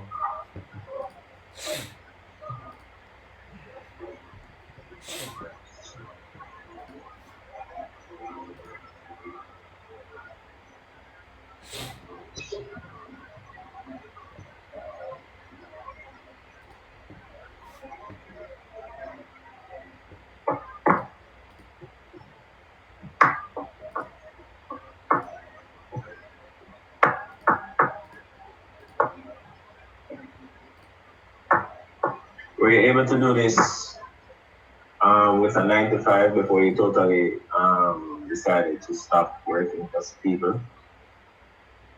Oh, I've never had a job in my entire life. Okay. Yeah. I'm a student, right? I was going to school, but like I dropped out. Like I was passionate about school at one point in time, and then like the school that I went to, they're not really the best when it comes on to the educational point, but like that's really where I got the motivation to start trading, because I was like, yo, I don't want to work, I don't want to do this. But like my personal students right now, like you're going to see in this example, when you trade the way how I trade, you don't need to be stalking the market. You're like a sniper. You just sit and wait till the market come to you, and you just execute. I'm a student myself. I'm going to UTech. You're a UTech? Me used to go maritime. Okay. Yeah. Alright. Need to blow on the mind them now.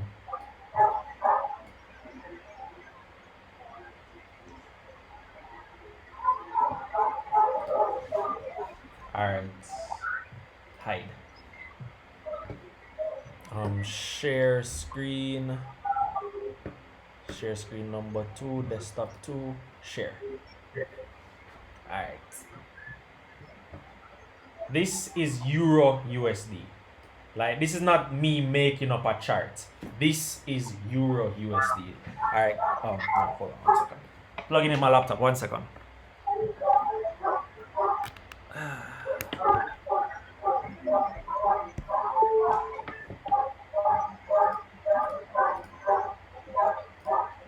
Oh shit, wrong charger.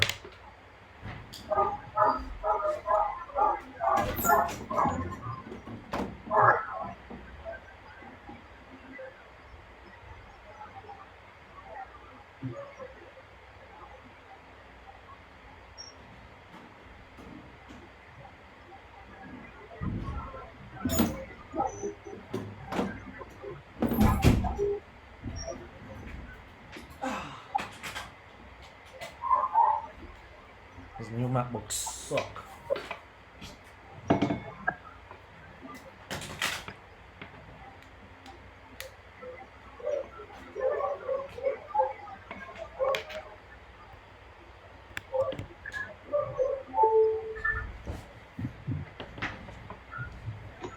Alright, ready to get started? Alright, let's go.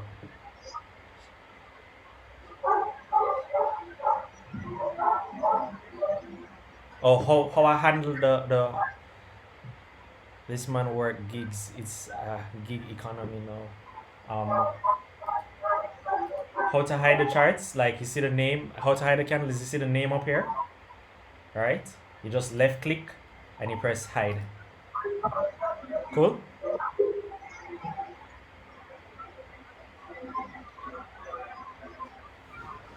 Got that, Philip?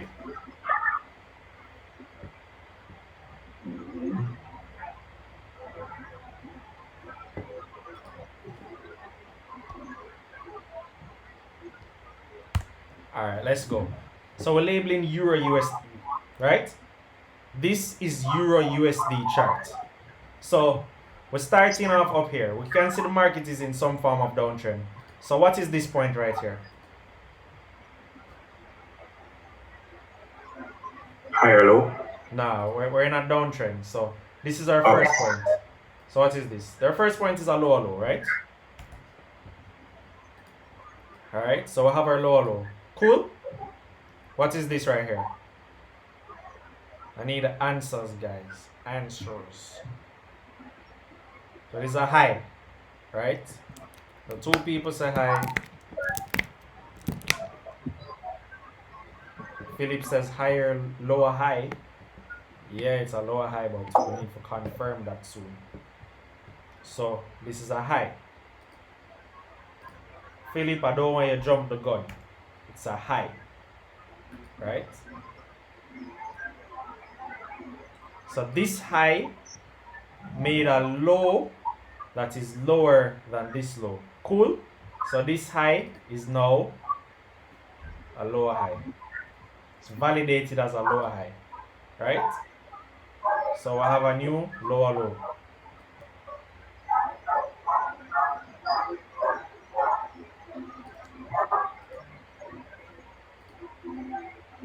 What the fuck? Let's flip this around. Why is this not charging? It's already giving me problems. Like, it's ridiculous.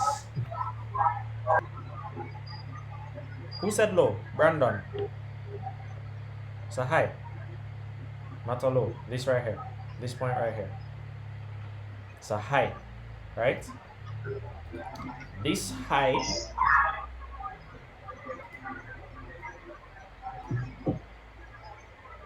high made a lower low.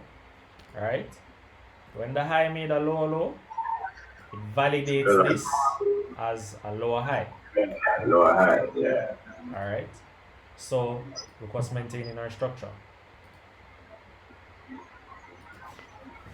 This is what's maintaining our structure. This line right here is what was maintaining our structure. Capiche? Alright? Boom. So when the market made this lower low, it came back up here. So what is this point right here? High. It's a high, right? Can all Right. agree this is a high? Alright, this is the first key point we need to take into consideration. Right? Remember earlier when we talked about our rules? The aim of a downtrend is for lower highs to produce even new lower lows. Okay? Yeah. So this is a double top right here. This is a perfect trade. Taking a sell right here, easily over 200 plus pips. Right? Simple market structure. But let's continue. So we had a low down here, right? So it came back down here and it made an equal low, correct? Because any point between a lower high and a lower low is just a high or a low. So this, low.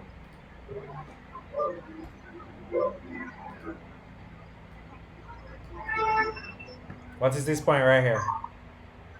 Let's see some answers, guys. High, cool. Okay, high.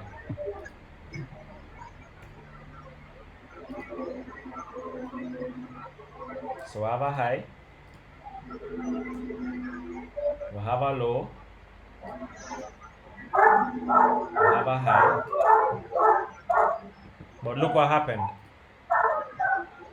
This high created a low which is lower than this low. So now we have a new lower low. And this is our new lower high. Capish? Everybody copy? So our structure is now being maintained by right here. Cool? So let me just put in this. So I want everybody to follow perfectly. Alright? First structure maintained.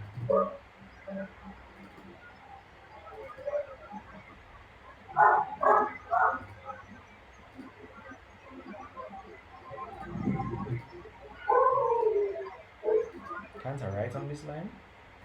Okay. Let's put this.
Alright, I just needed these points in.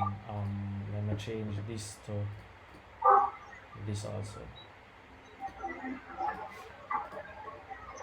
Alright, so this is where we are. We have a lower low. So what's this right here? High. High. Alright, so high.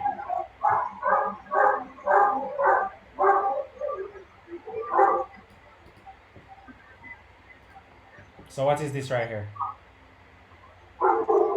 Alright, we have another low. What is this right here again?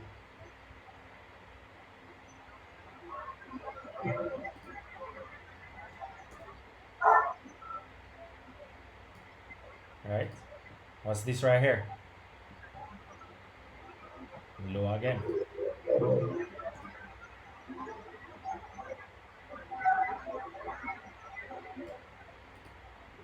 This right here again. Just highs and lows. Highs and lows.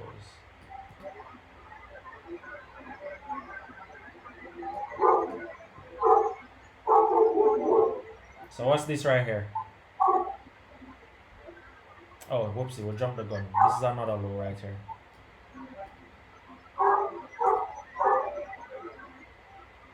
Alright. And this right here is a high. Alright, important part again. What's this right here? It's a low. It's a low, which broke the lower high. So it's technically a higher low. So it's a low. It broke the lower high to create a higher high. So this is our first higher high in the whole matrix right here.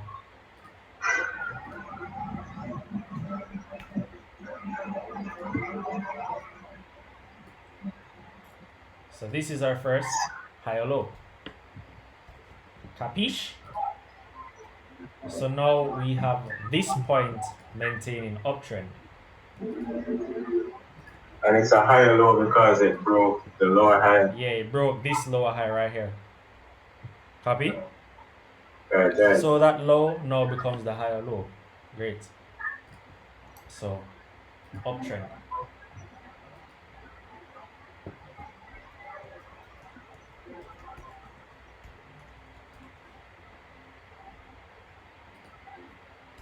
Bam. So we have a higher low, higher high. Cool. So what is this point right here?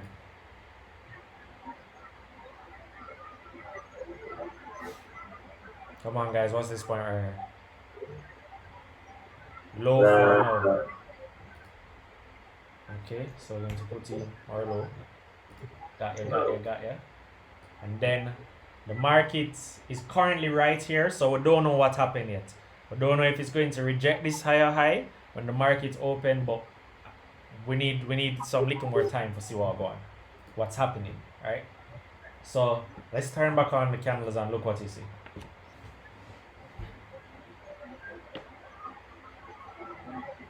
Now let's run through this with the candles on and with market structure on it, right? The aim of a downtrend is to produce new lows, okay? And the aim of a lower high is to maintain the downtrend, and the aim of a higher low is to maintain the uptrend, okay?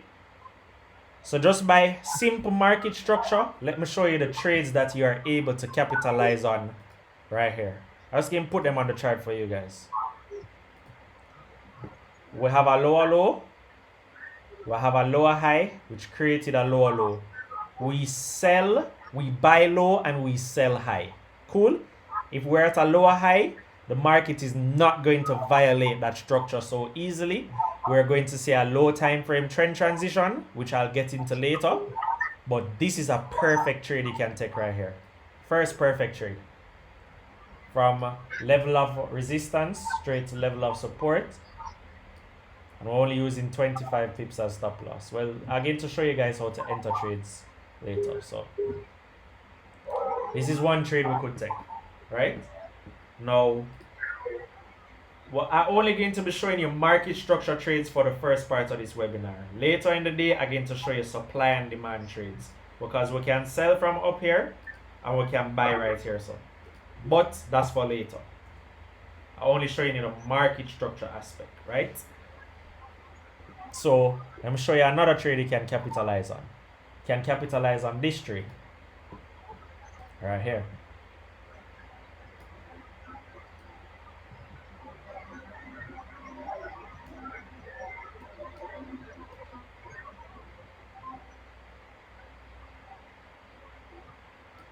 Right? Because we're in a downtrend, we sell off the lower high in a downtrend. Cool? The market came back right here. Can take another sell, because we're selling from the lower high, what is maintaining the structure in the market. Or take profit right there. Boom.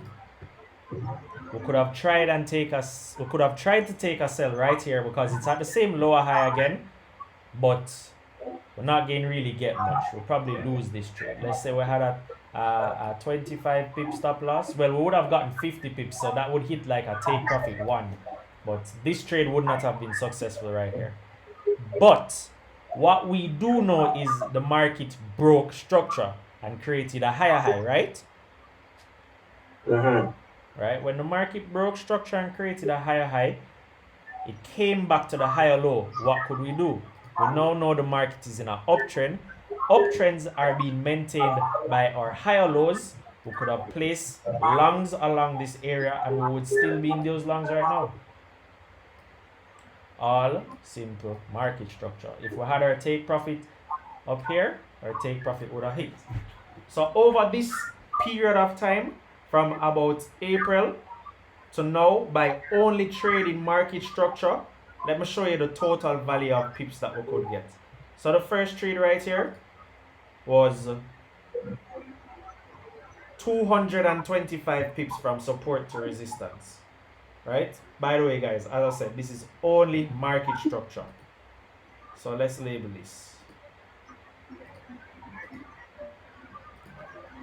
225 pips. On our first trade. Our second trade, we got somewhere about 112 pips.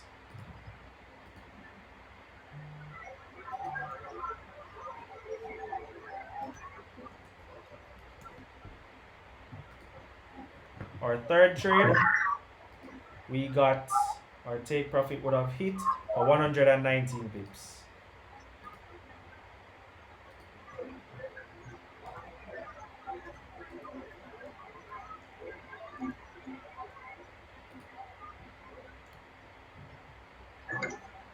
Our fourth trade that happened right here would have lost 25 pips because the structure broke on us. But like, I don't really lose trades. I normally break even because if I go into a trade and I see the low time frame transitioning from a downtrend back to an uptrend, I'm going to come out. So call it break even, or like, let's just say 15 pips. Cool? Only got 15 pips right here. The market broke structure to the upside and it came back to the higher low, and we were able to get 147 pips, right, off this trade. So 147 pips,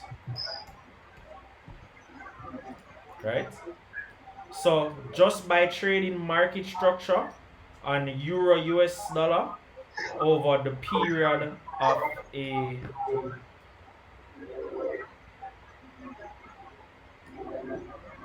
let's get it from over here. Over the period of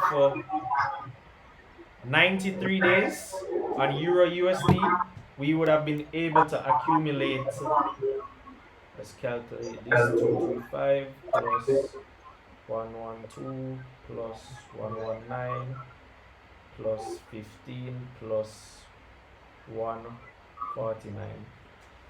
Right? Over a 90-day, well, let's take out the weekends. Over 90 days is 3 months, so 620 pips. So 3 months for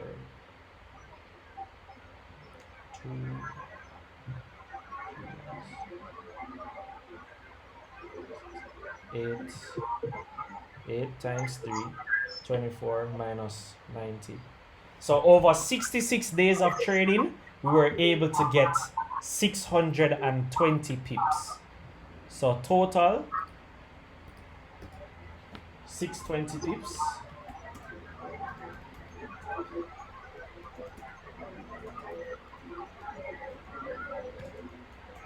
So this is the time frame, the time period most times you have to trade. The daily? Yeah. In terms of waiting time. Alright, my trades only come from the H4 or the daily time frame. I'm not interested in any other time frame for market structure. I'm only interested in the daily and the H4. Copy? Okay.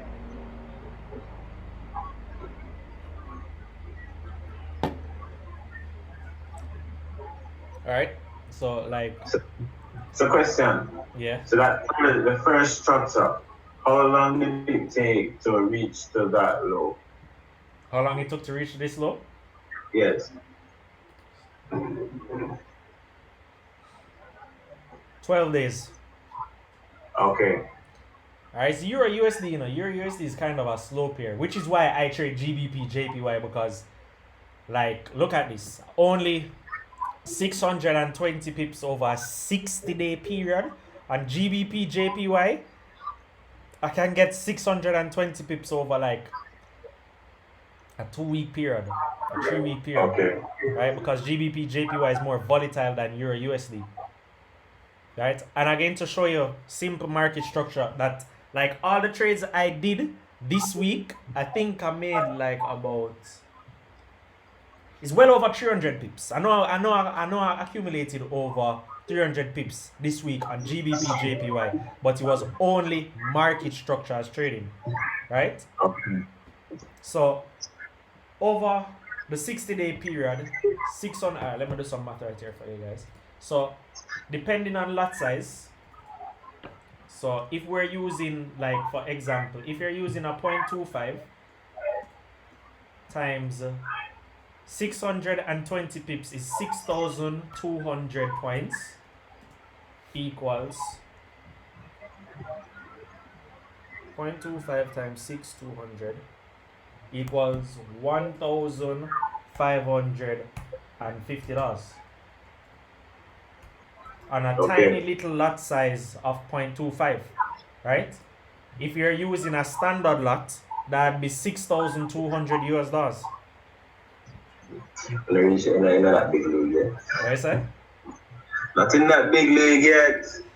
Yeah, trust me. Trading only the correct way of market structure can put you in the big leagues there easily. Because I am not interested in this. See these moves right here? I'm show you what I'm not interested in. I'm not interested in this. Let's put some red around them. Highlight. Like all the highlighted zones I'm not interested in. Right? This made a high. Like I personally got this trade because you have past support acting as future resistance over here. As I said, like later down in the day we'll get into that. But just by market structure, I'm not interested in this. All of this right here, so. I am not interested in all of this right here, so, because the market was pushing up. I am not really interested in this right here because I don't know what the market rejected. Like all of this region as a matter of fact. In terms of market structure, I'm not interested in any of right here. I'm not looking for any form of trades from right here from a daily market structure perspective. Right? So in the market, unless I am in a trade, I'm not interested what else is going on. I'm only interested when market is retesting structure. And as I gave it for my rules earlier, I'm only interested in the higher lows and only interested in the lower highs. Those are the levels that produce the best trades, the best swing trades, the best position trades, the best trades with the banks. This is how the banks trade. The banks are not interested in these little small pullback and retracement moves. They are only interested with the structure moves within the market. Copy? I need to see those 7 copies.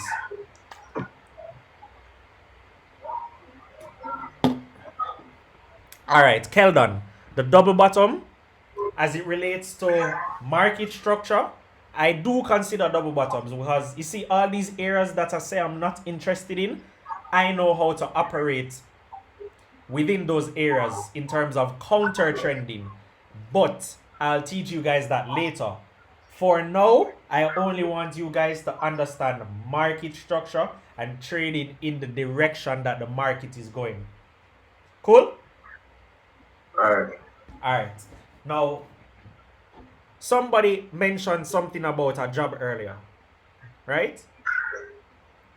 Remember at the starting of this webinar, I told you guys, what I tell you guys, we are not traders, We are currency investors, right? Right. Copy? If anybody asks you, hey guys, hey, what are you doing? Is that trading? Yeah, it's trading, but in your head, you are a currency investor. Copy? Yeah. Let me show you how to operate as a currency investor within the market. Cool? Everybody say, whoa, I don't really have a lot of time to be focusing on the markets, right? I have this to do, I have that to do. I don't really have the time. Cool?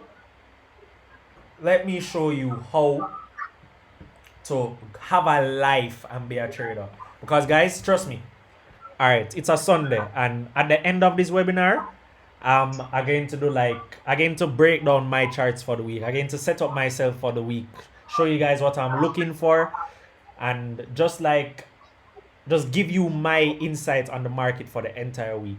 But like, don't be disappointed when that time comes and I'm like, hey, okay, for this week, I'm just going to draw one line right here. So let's talk about market structure. This was a lower low, copy. This was a lower high. This was a lower low. This was a lower high. This was a lower low. This right here was the last lower high in the market. This is what was maintaining structure. So for the entire week, previous week, I was just big chilling, living my life, going to the mechanic, buying car parts, do the shit that I normally do. And then I have, see this little arrow right here? This little plus sign? This is my best friend. It's called add alert. Right? So I would place an alert right at this line. Or I'd keep on coming back to my charts and just checking this line. Alert. Cool? And I'm just living my life, doing what I do. But what happened? The market came and it touched my alert. Now this alert is also the lower high, also the daily lower high. I know that lower highs make lower lows, right?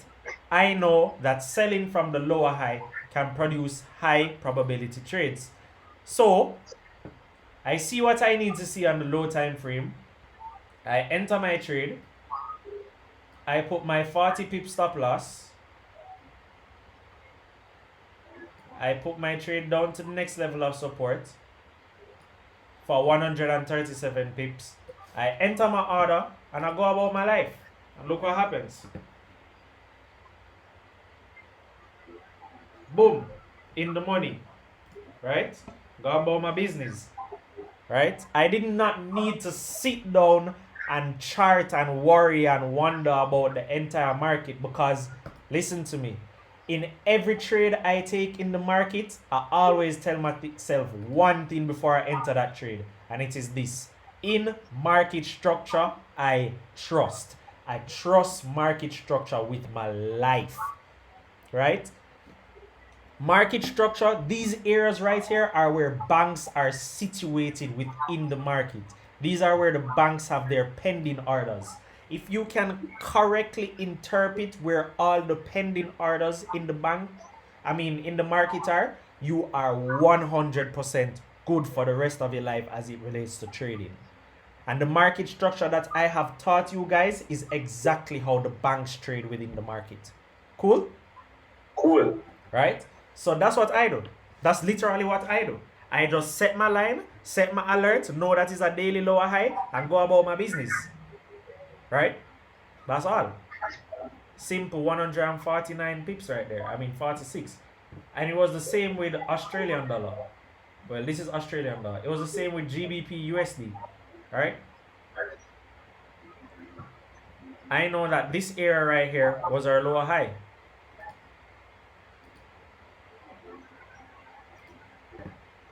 These are some trades I took over the past week. past 2 weeks. Okay, so question, how you just look at that and figure out it's a low high? Alright.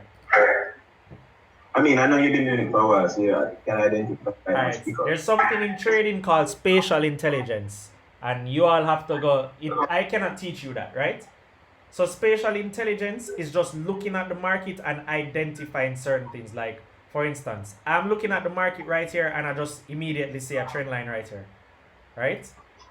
Point A, point B, point C, break, retest. Three connections. Three connections to the line, right? Pardon me? Okay, go ahead. Yeah, so like it's just experience. But if you are not experienced, just look at the market. We see we have a lower low right here.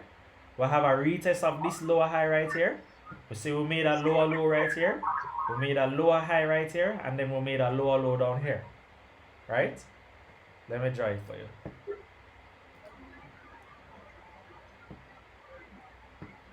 Yeah, trend line 1, 2, run it through. I learned point, what is it? Point A, point B, 1 week, 2 week into the future. That's what I learned. Right? Boom. Boom. Boom. Yo, Jordan. Yo. Yeah, on your previous video, alright, you said week to week. Some man draw them trend line off a week. See you use the line chart a lot, brother. There's me as I understand the closeness between the line chart and isn't it? You get a quicker outlook inside to the break of the trend line. But isn't it? Some man use week, some man use line chart. Why you use line chart? Can we see you love the line chart? I like it because the line chart is more accurate. For the person that asked me how I know that this is the lower high too, you just use the line chart too. Look at that.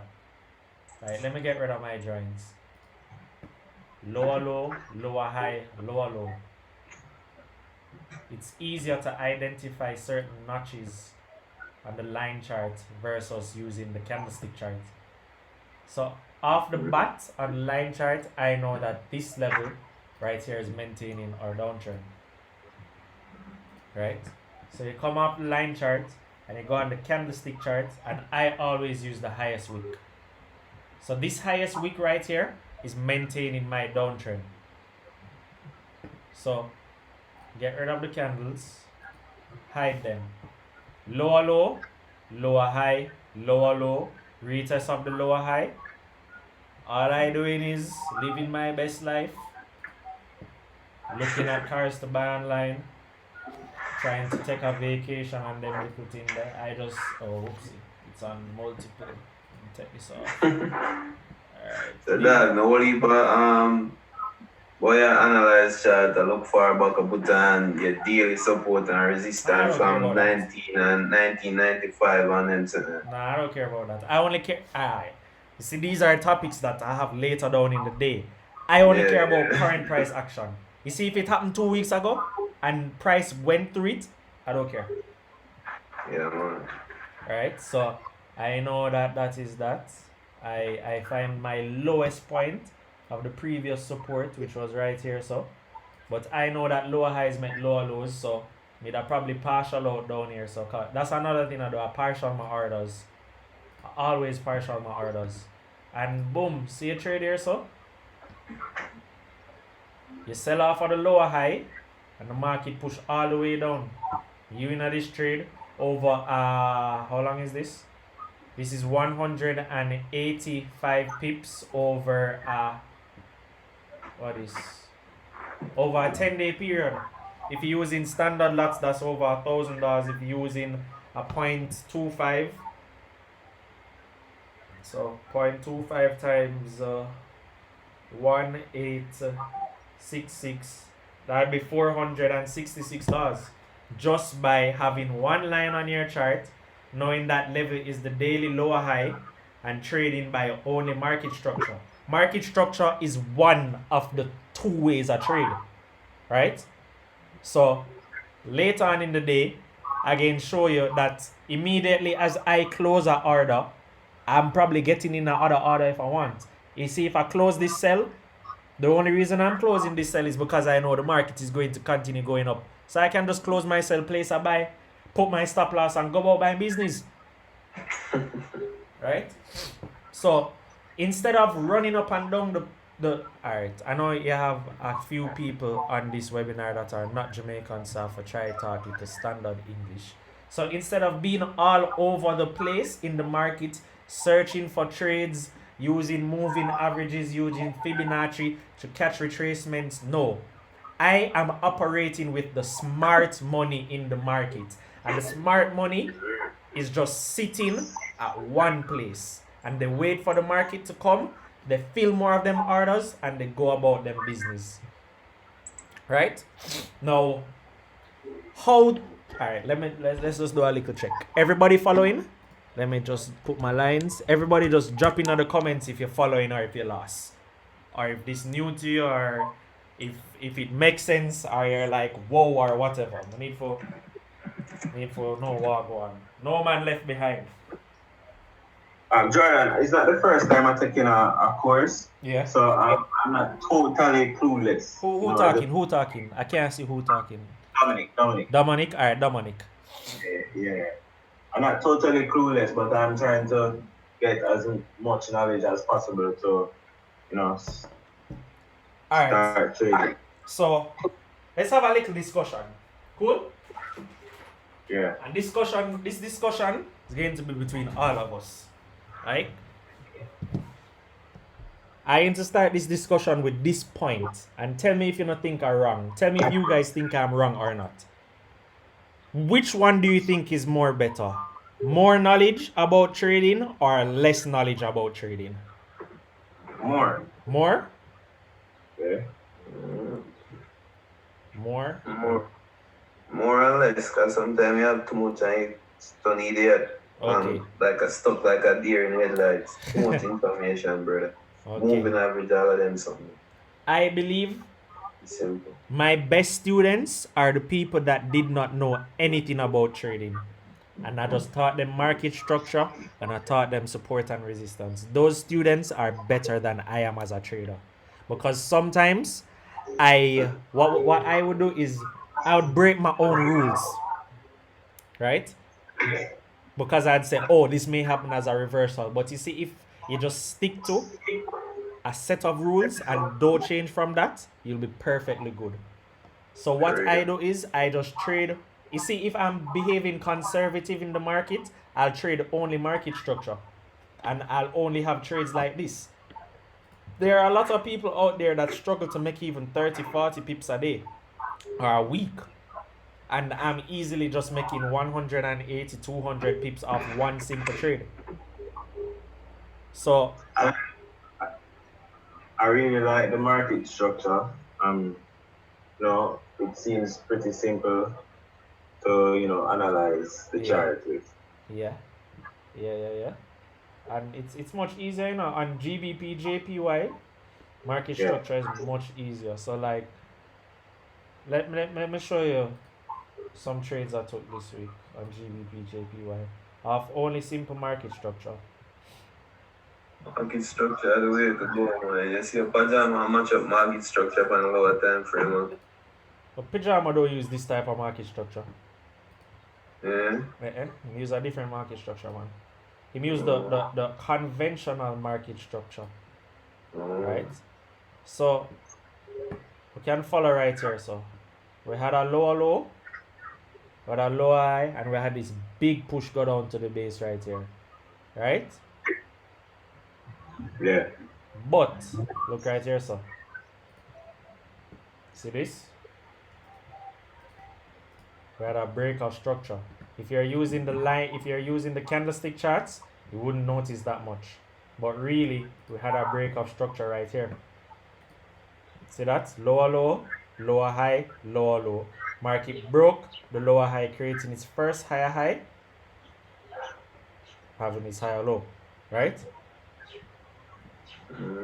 So this is how you operate within the market now.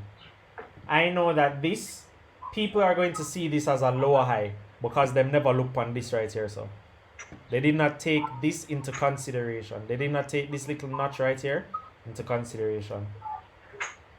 Where's the nuts? A little spinning top. Yeah, I don't know candle names. I don't know candle names. But this little notch right here, so Yeah. lower low, lower high, lower low. Cool? Yeah. A lot of people don't see that on the line chart. Right? So in the market, a lot of people have this as the lower high, so they sell from right here. So the market came back up and tested it, they sell from right there again. This week, this is what I was doing. I bought GBP JPY straight up into the resistance for 100 plus pips. Or somewhere along this line.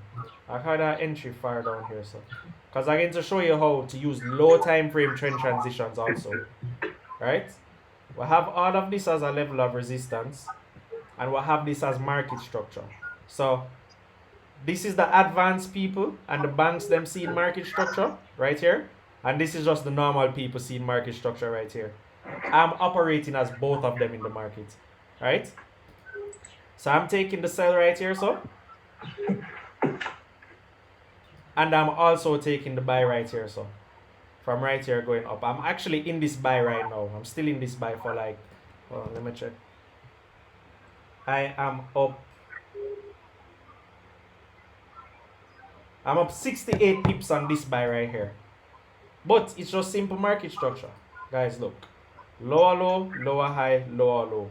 Higher high, higher low, higher high. I'm not going to consider this as a higher low because if you go on the candlestick charts and you draw a line from the highest point of that level all the way across, this is just a double top to me. So I'm still only going to consider this as a low. So what really happened was the market came all the way back to its higher low right here, and now it's pushing from its higher low to make a new higher high.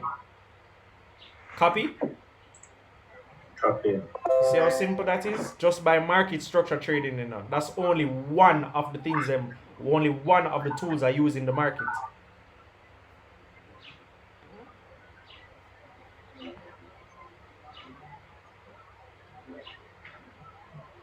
Well, that's true. Tend to overthink. Boom, boom, boom, boom, boom, boom, boom.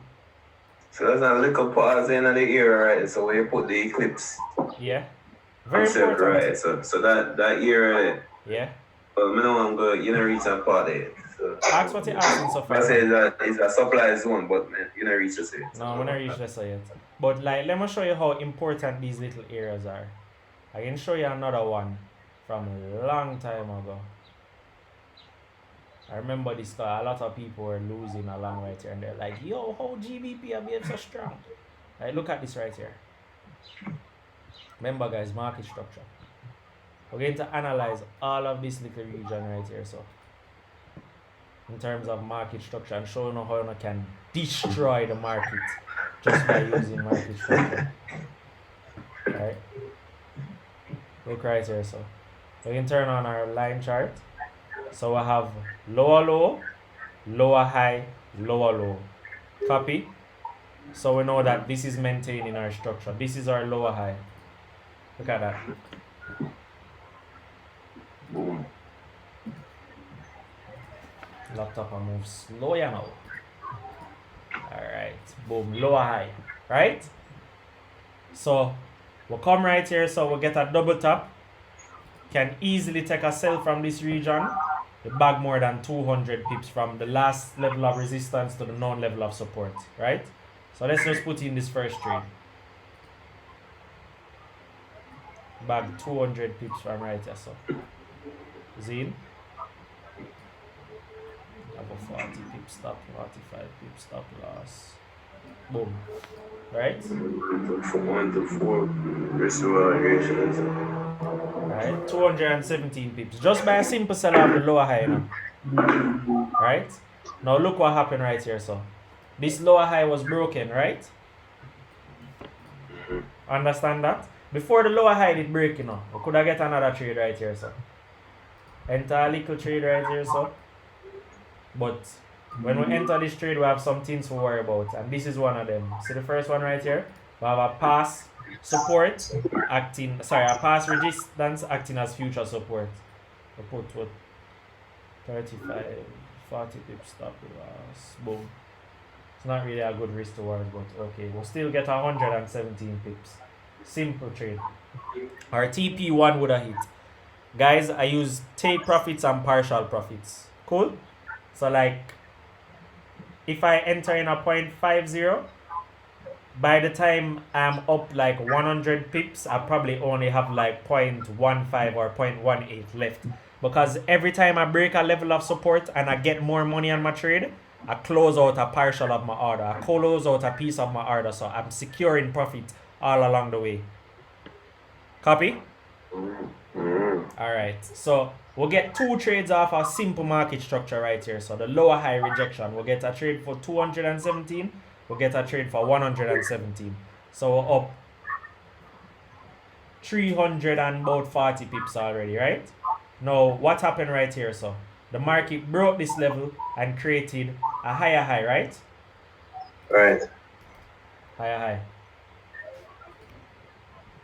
No, I'm not gonna say it. That's called the high. Yeah. That's called the high. Yeah. No, man, it's a higher high. High. Yeah, because remember, this is the lower high. The lower high broke and make a higher high. Yeah. But Achoo. that means this low, which broke this lower high and created this higher high, is the higher low. Copy? Yeah, man, higher low. So if we draw a zone from this higher low, I don't use lines, I like to use zones. I capture all of the wicks. If we draw a zone that we're looking to buy from this area, let's make this more accurate. Boom. And this is our buy zone. Look at that. Remember, this is our higher low, this is our higher high, this is a low, this is a high. Retest the higher low, retest the higher low, retest the higher low again, and then look at this. If you're to take a trade, let's say if you did take the trade off for the first retest and put your long position right there, so on the first touch, right? And then give yourself your 45 pip stop loss. And you're taking your trade to the next known level of resistance up here, so. How easy that trade is. Yeah. Simple market structure. You see me? Kinda hard to sit down through that. Not tell me that. Yo, you set your trade, you set your take profit, you Yeah. set your stop loss, and you go about your life. You had a little trend line maintaining some structure, momentum right there. See, simple. Simple. So just over this little region right here, so from right here, so to up here, so how long is this? This is a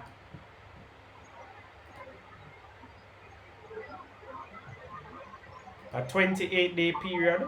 Over this 28-day period, you catch 200 plus pips here, so call it 200 there, so we'll catch 120 there, so that's a 220 so far, and then we'll catch another 175.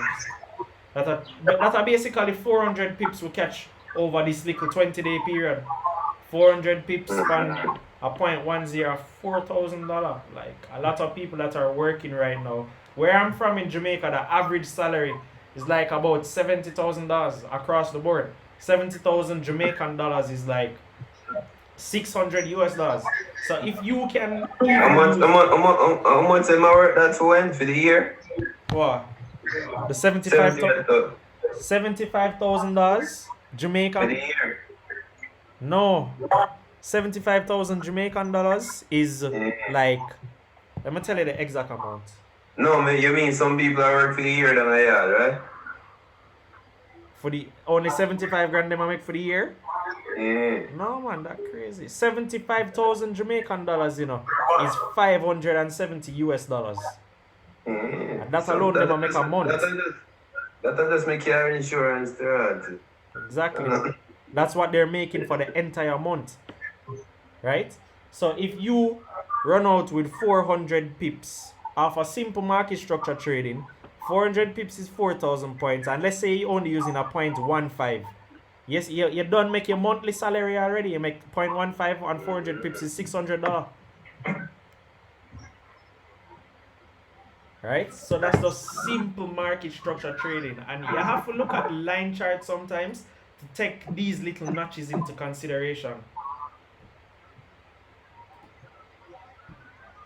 Alright, so I did say we're going to take a little 45-minute break at 12 o'clock. So when we come back again, we're going to do 3 more market structure assignments to make sure everybody cement market structure and everybody's on the same page. And then we're going to go into supply and demand, how banks trade, liquidity traps, and lots more technical analysis. So give me a little feedback. We need like 7 feedback, you know. How is the course going so far?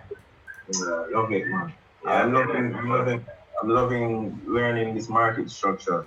Make it look simple. The market is simple, man. Trust me. Yeah, Jordan, quick question. Shoot. Yeah, the higher we make up there, so I notice you don't take that trade there. You more advanced, so I feel like you don't take that trade there. Because you make a 1, 2, 3. You see me, like a double tap further up, you see me? Right here, so. You can read the market. Yeah, right here, so. Make a double tap. Yeah. But remember, because it touch structure as a too. This is, you know? This is not structure, you know. This is resistance. All right here says resistance. Yeah, resistance. Yeah, sorry. All of this going across here says resistance. Because remember, if I take a market structure trade right here, so, right? I'm in an uptrend. I'm buying off the higher low. The first time, it wasn't able to break this higher high. Cool? Yeah. So all of this right here, so where you have rapid turns in the market is always an excess supply zone. If I have a double tap on an excess supply zone, man, I'm taking that sell. And this sell is a sell I took. Take it all the way back down to here, so for 300 plus pips. Yeah. Wouldn't be market structure, you know, because the only way you can take a trade right here, so off a market structure, is when price break this level and retest right here, so, and you'd only be able to get like 60-70 pips right here, so from, that's the only trade you can take by market structure. But by supply and demand, I can show you how to murder the market with supply and demand. For real. That man tell them, man, I have too much things in my head, and it's too much knowledge, so just all over the place. You need to start. So, another quick question: how much your regular course? Can I never bring in the yard and want to introduce you? My regular course? Yeah. It's $4.99 a charge. $4.99. Yeah, and I go much further in depth into market structure. Much further in depth. Because like market structure and time frame correlation is crazy. Because every time frame has its own market structure. Because alright, look. Right here, so we're in a downtrend. On the daily, we may be in a different structure. Right? On the daily, we're still in an uptrend, right? So we have higher high, higher low. Higher high, low, high, return to the higher low. Like look how GBP, JPY easy. These are the higher low I maintain it, you know. Boom, it make this higher high. But look at this notch right here, so. On this line. Look at this one line. A lot of people are like, yo, how you mash up GBP, JPY, so? May I say, yo, I buy off of one line. Oh, well. Yeah. Sorry, I'm talking standard English. I was just buying off one line. Look there, touch. Boom. Yeah. Look at this. 400 plus pips this. Off of one line. Go back to the line. Boom. 200 and odd pips. So even though I was selling on the H4 right here, so on the daily I was in an uptrend. So every time I come out of my sell, I just go into a buy. Come back right here, so we'll take this. I got like 160 pips on this because the market did gap when it opened and it did hit my stop loss. But remember, look over here, so.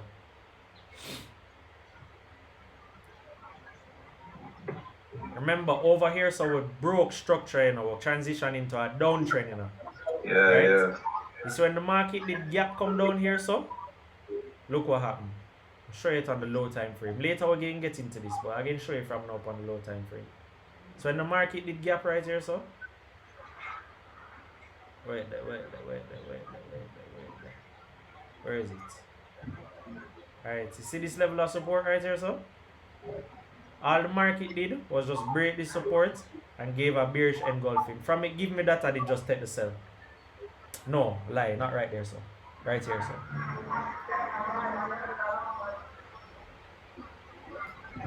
Right? If you look on this on another time frame, like a M30 time frame, again to see 1 top, 2 top, 3 top. Yeah, because a week on the M30. See that? 30 minutes. Candles. See it over here, so.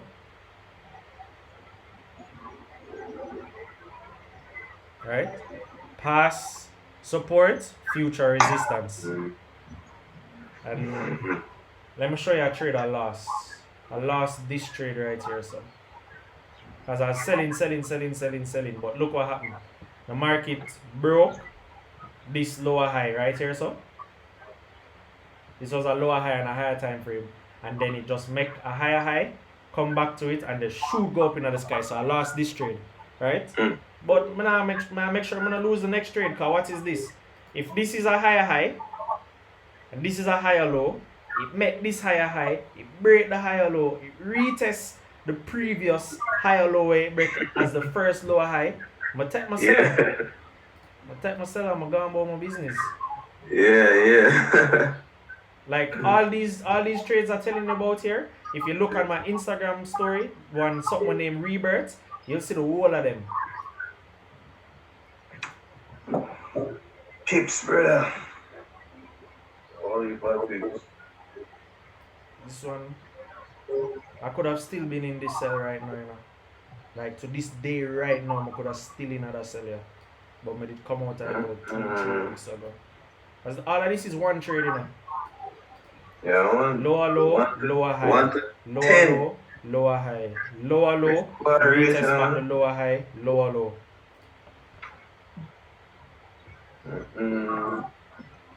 Crazy. Yeah, man, trust me, the market is very simple. Very simple. Like you break down the consolidation and the range bonus, because some idiot man that want to draw some bag of harmonic patterns and charge a bag of money to get right in this. Yo, them things that don't make sense to me. And and look how it's easy. And like, look here, Soto. Like, there are many ways to approach the market, you know. I just getting clear of everything right here. Look at this.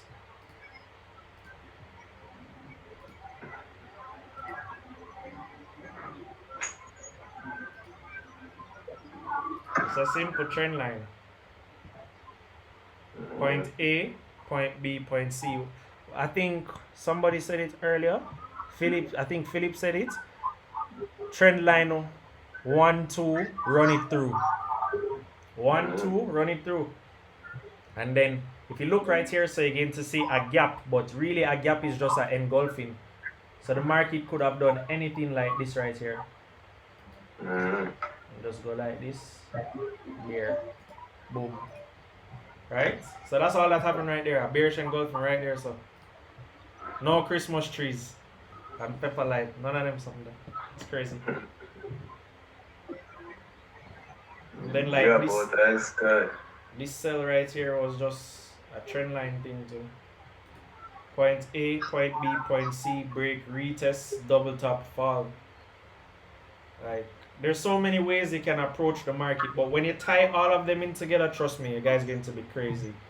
Alright, so again, take a 45-minute break. We're going to come back at 12:45. So I know some of you guys are on different time zones, so like in 45 minutes, well, in about 35 minutes, I'm going to send you guys a new link and we'll just jump back on the chat, okay? Yeah. Alright, so 45 minutes. So yeah, any recording now? Yeah, again, end the recording, because like when I'm ready for upload it, it's going to be hard. So again, stop the recording and start it back when we convene. Oh, yeah, we send it to your Again to create, again, upload it on my YouTube, but again, be private. So I'll only share the link with you guys. Alright, cool. Alright. Because like to send this file, this is going to be well over 2-3 gigabytes. Because we're talking for like 2 hours now. Yeah. 3 hours as a matter of fact. Alright, so just check your guys' Instagram for the link later. So 45 minutes, guys. Cool? Yeah, man. Peace out.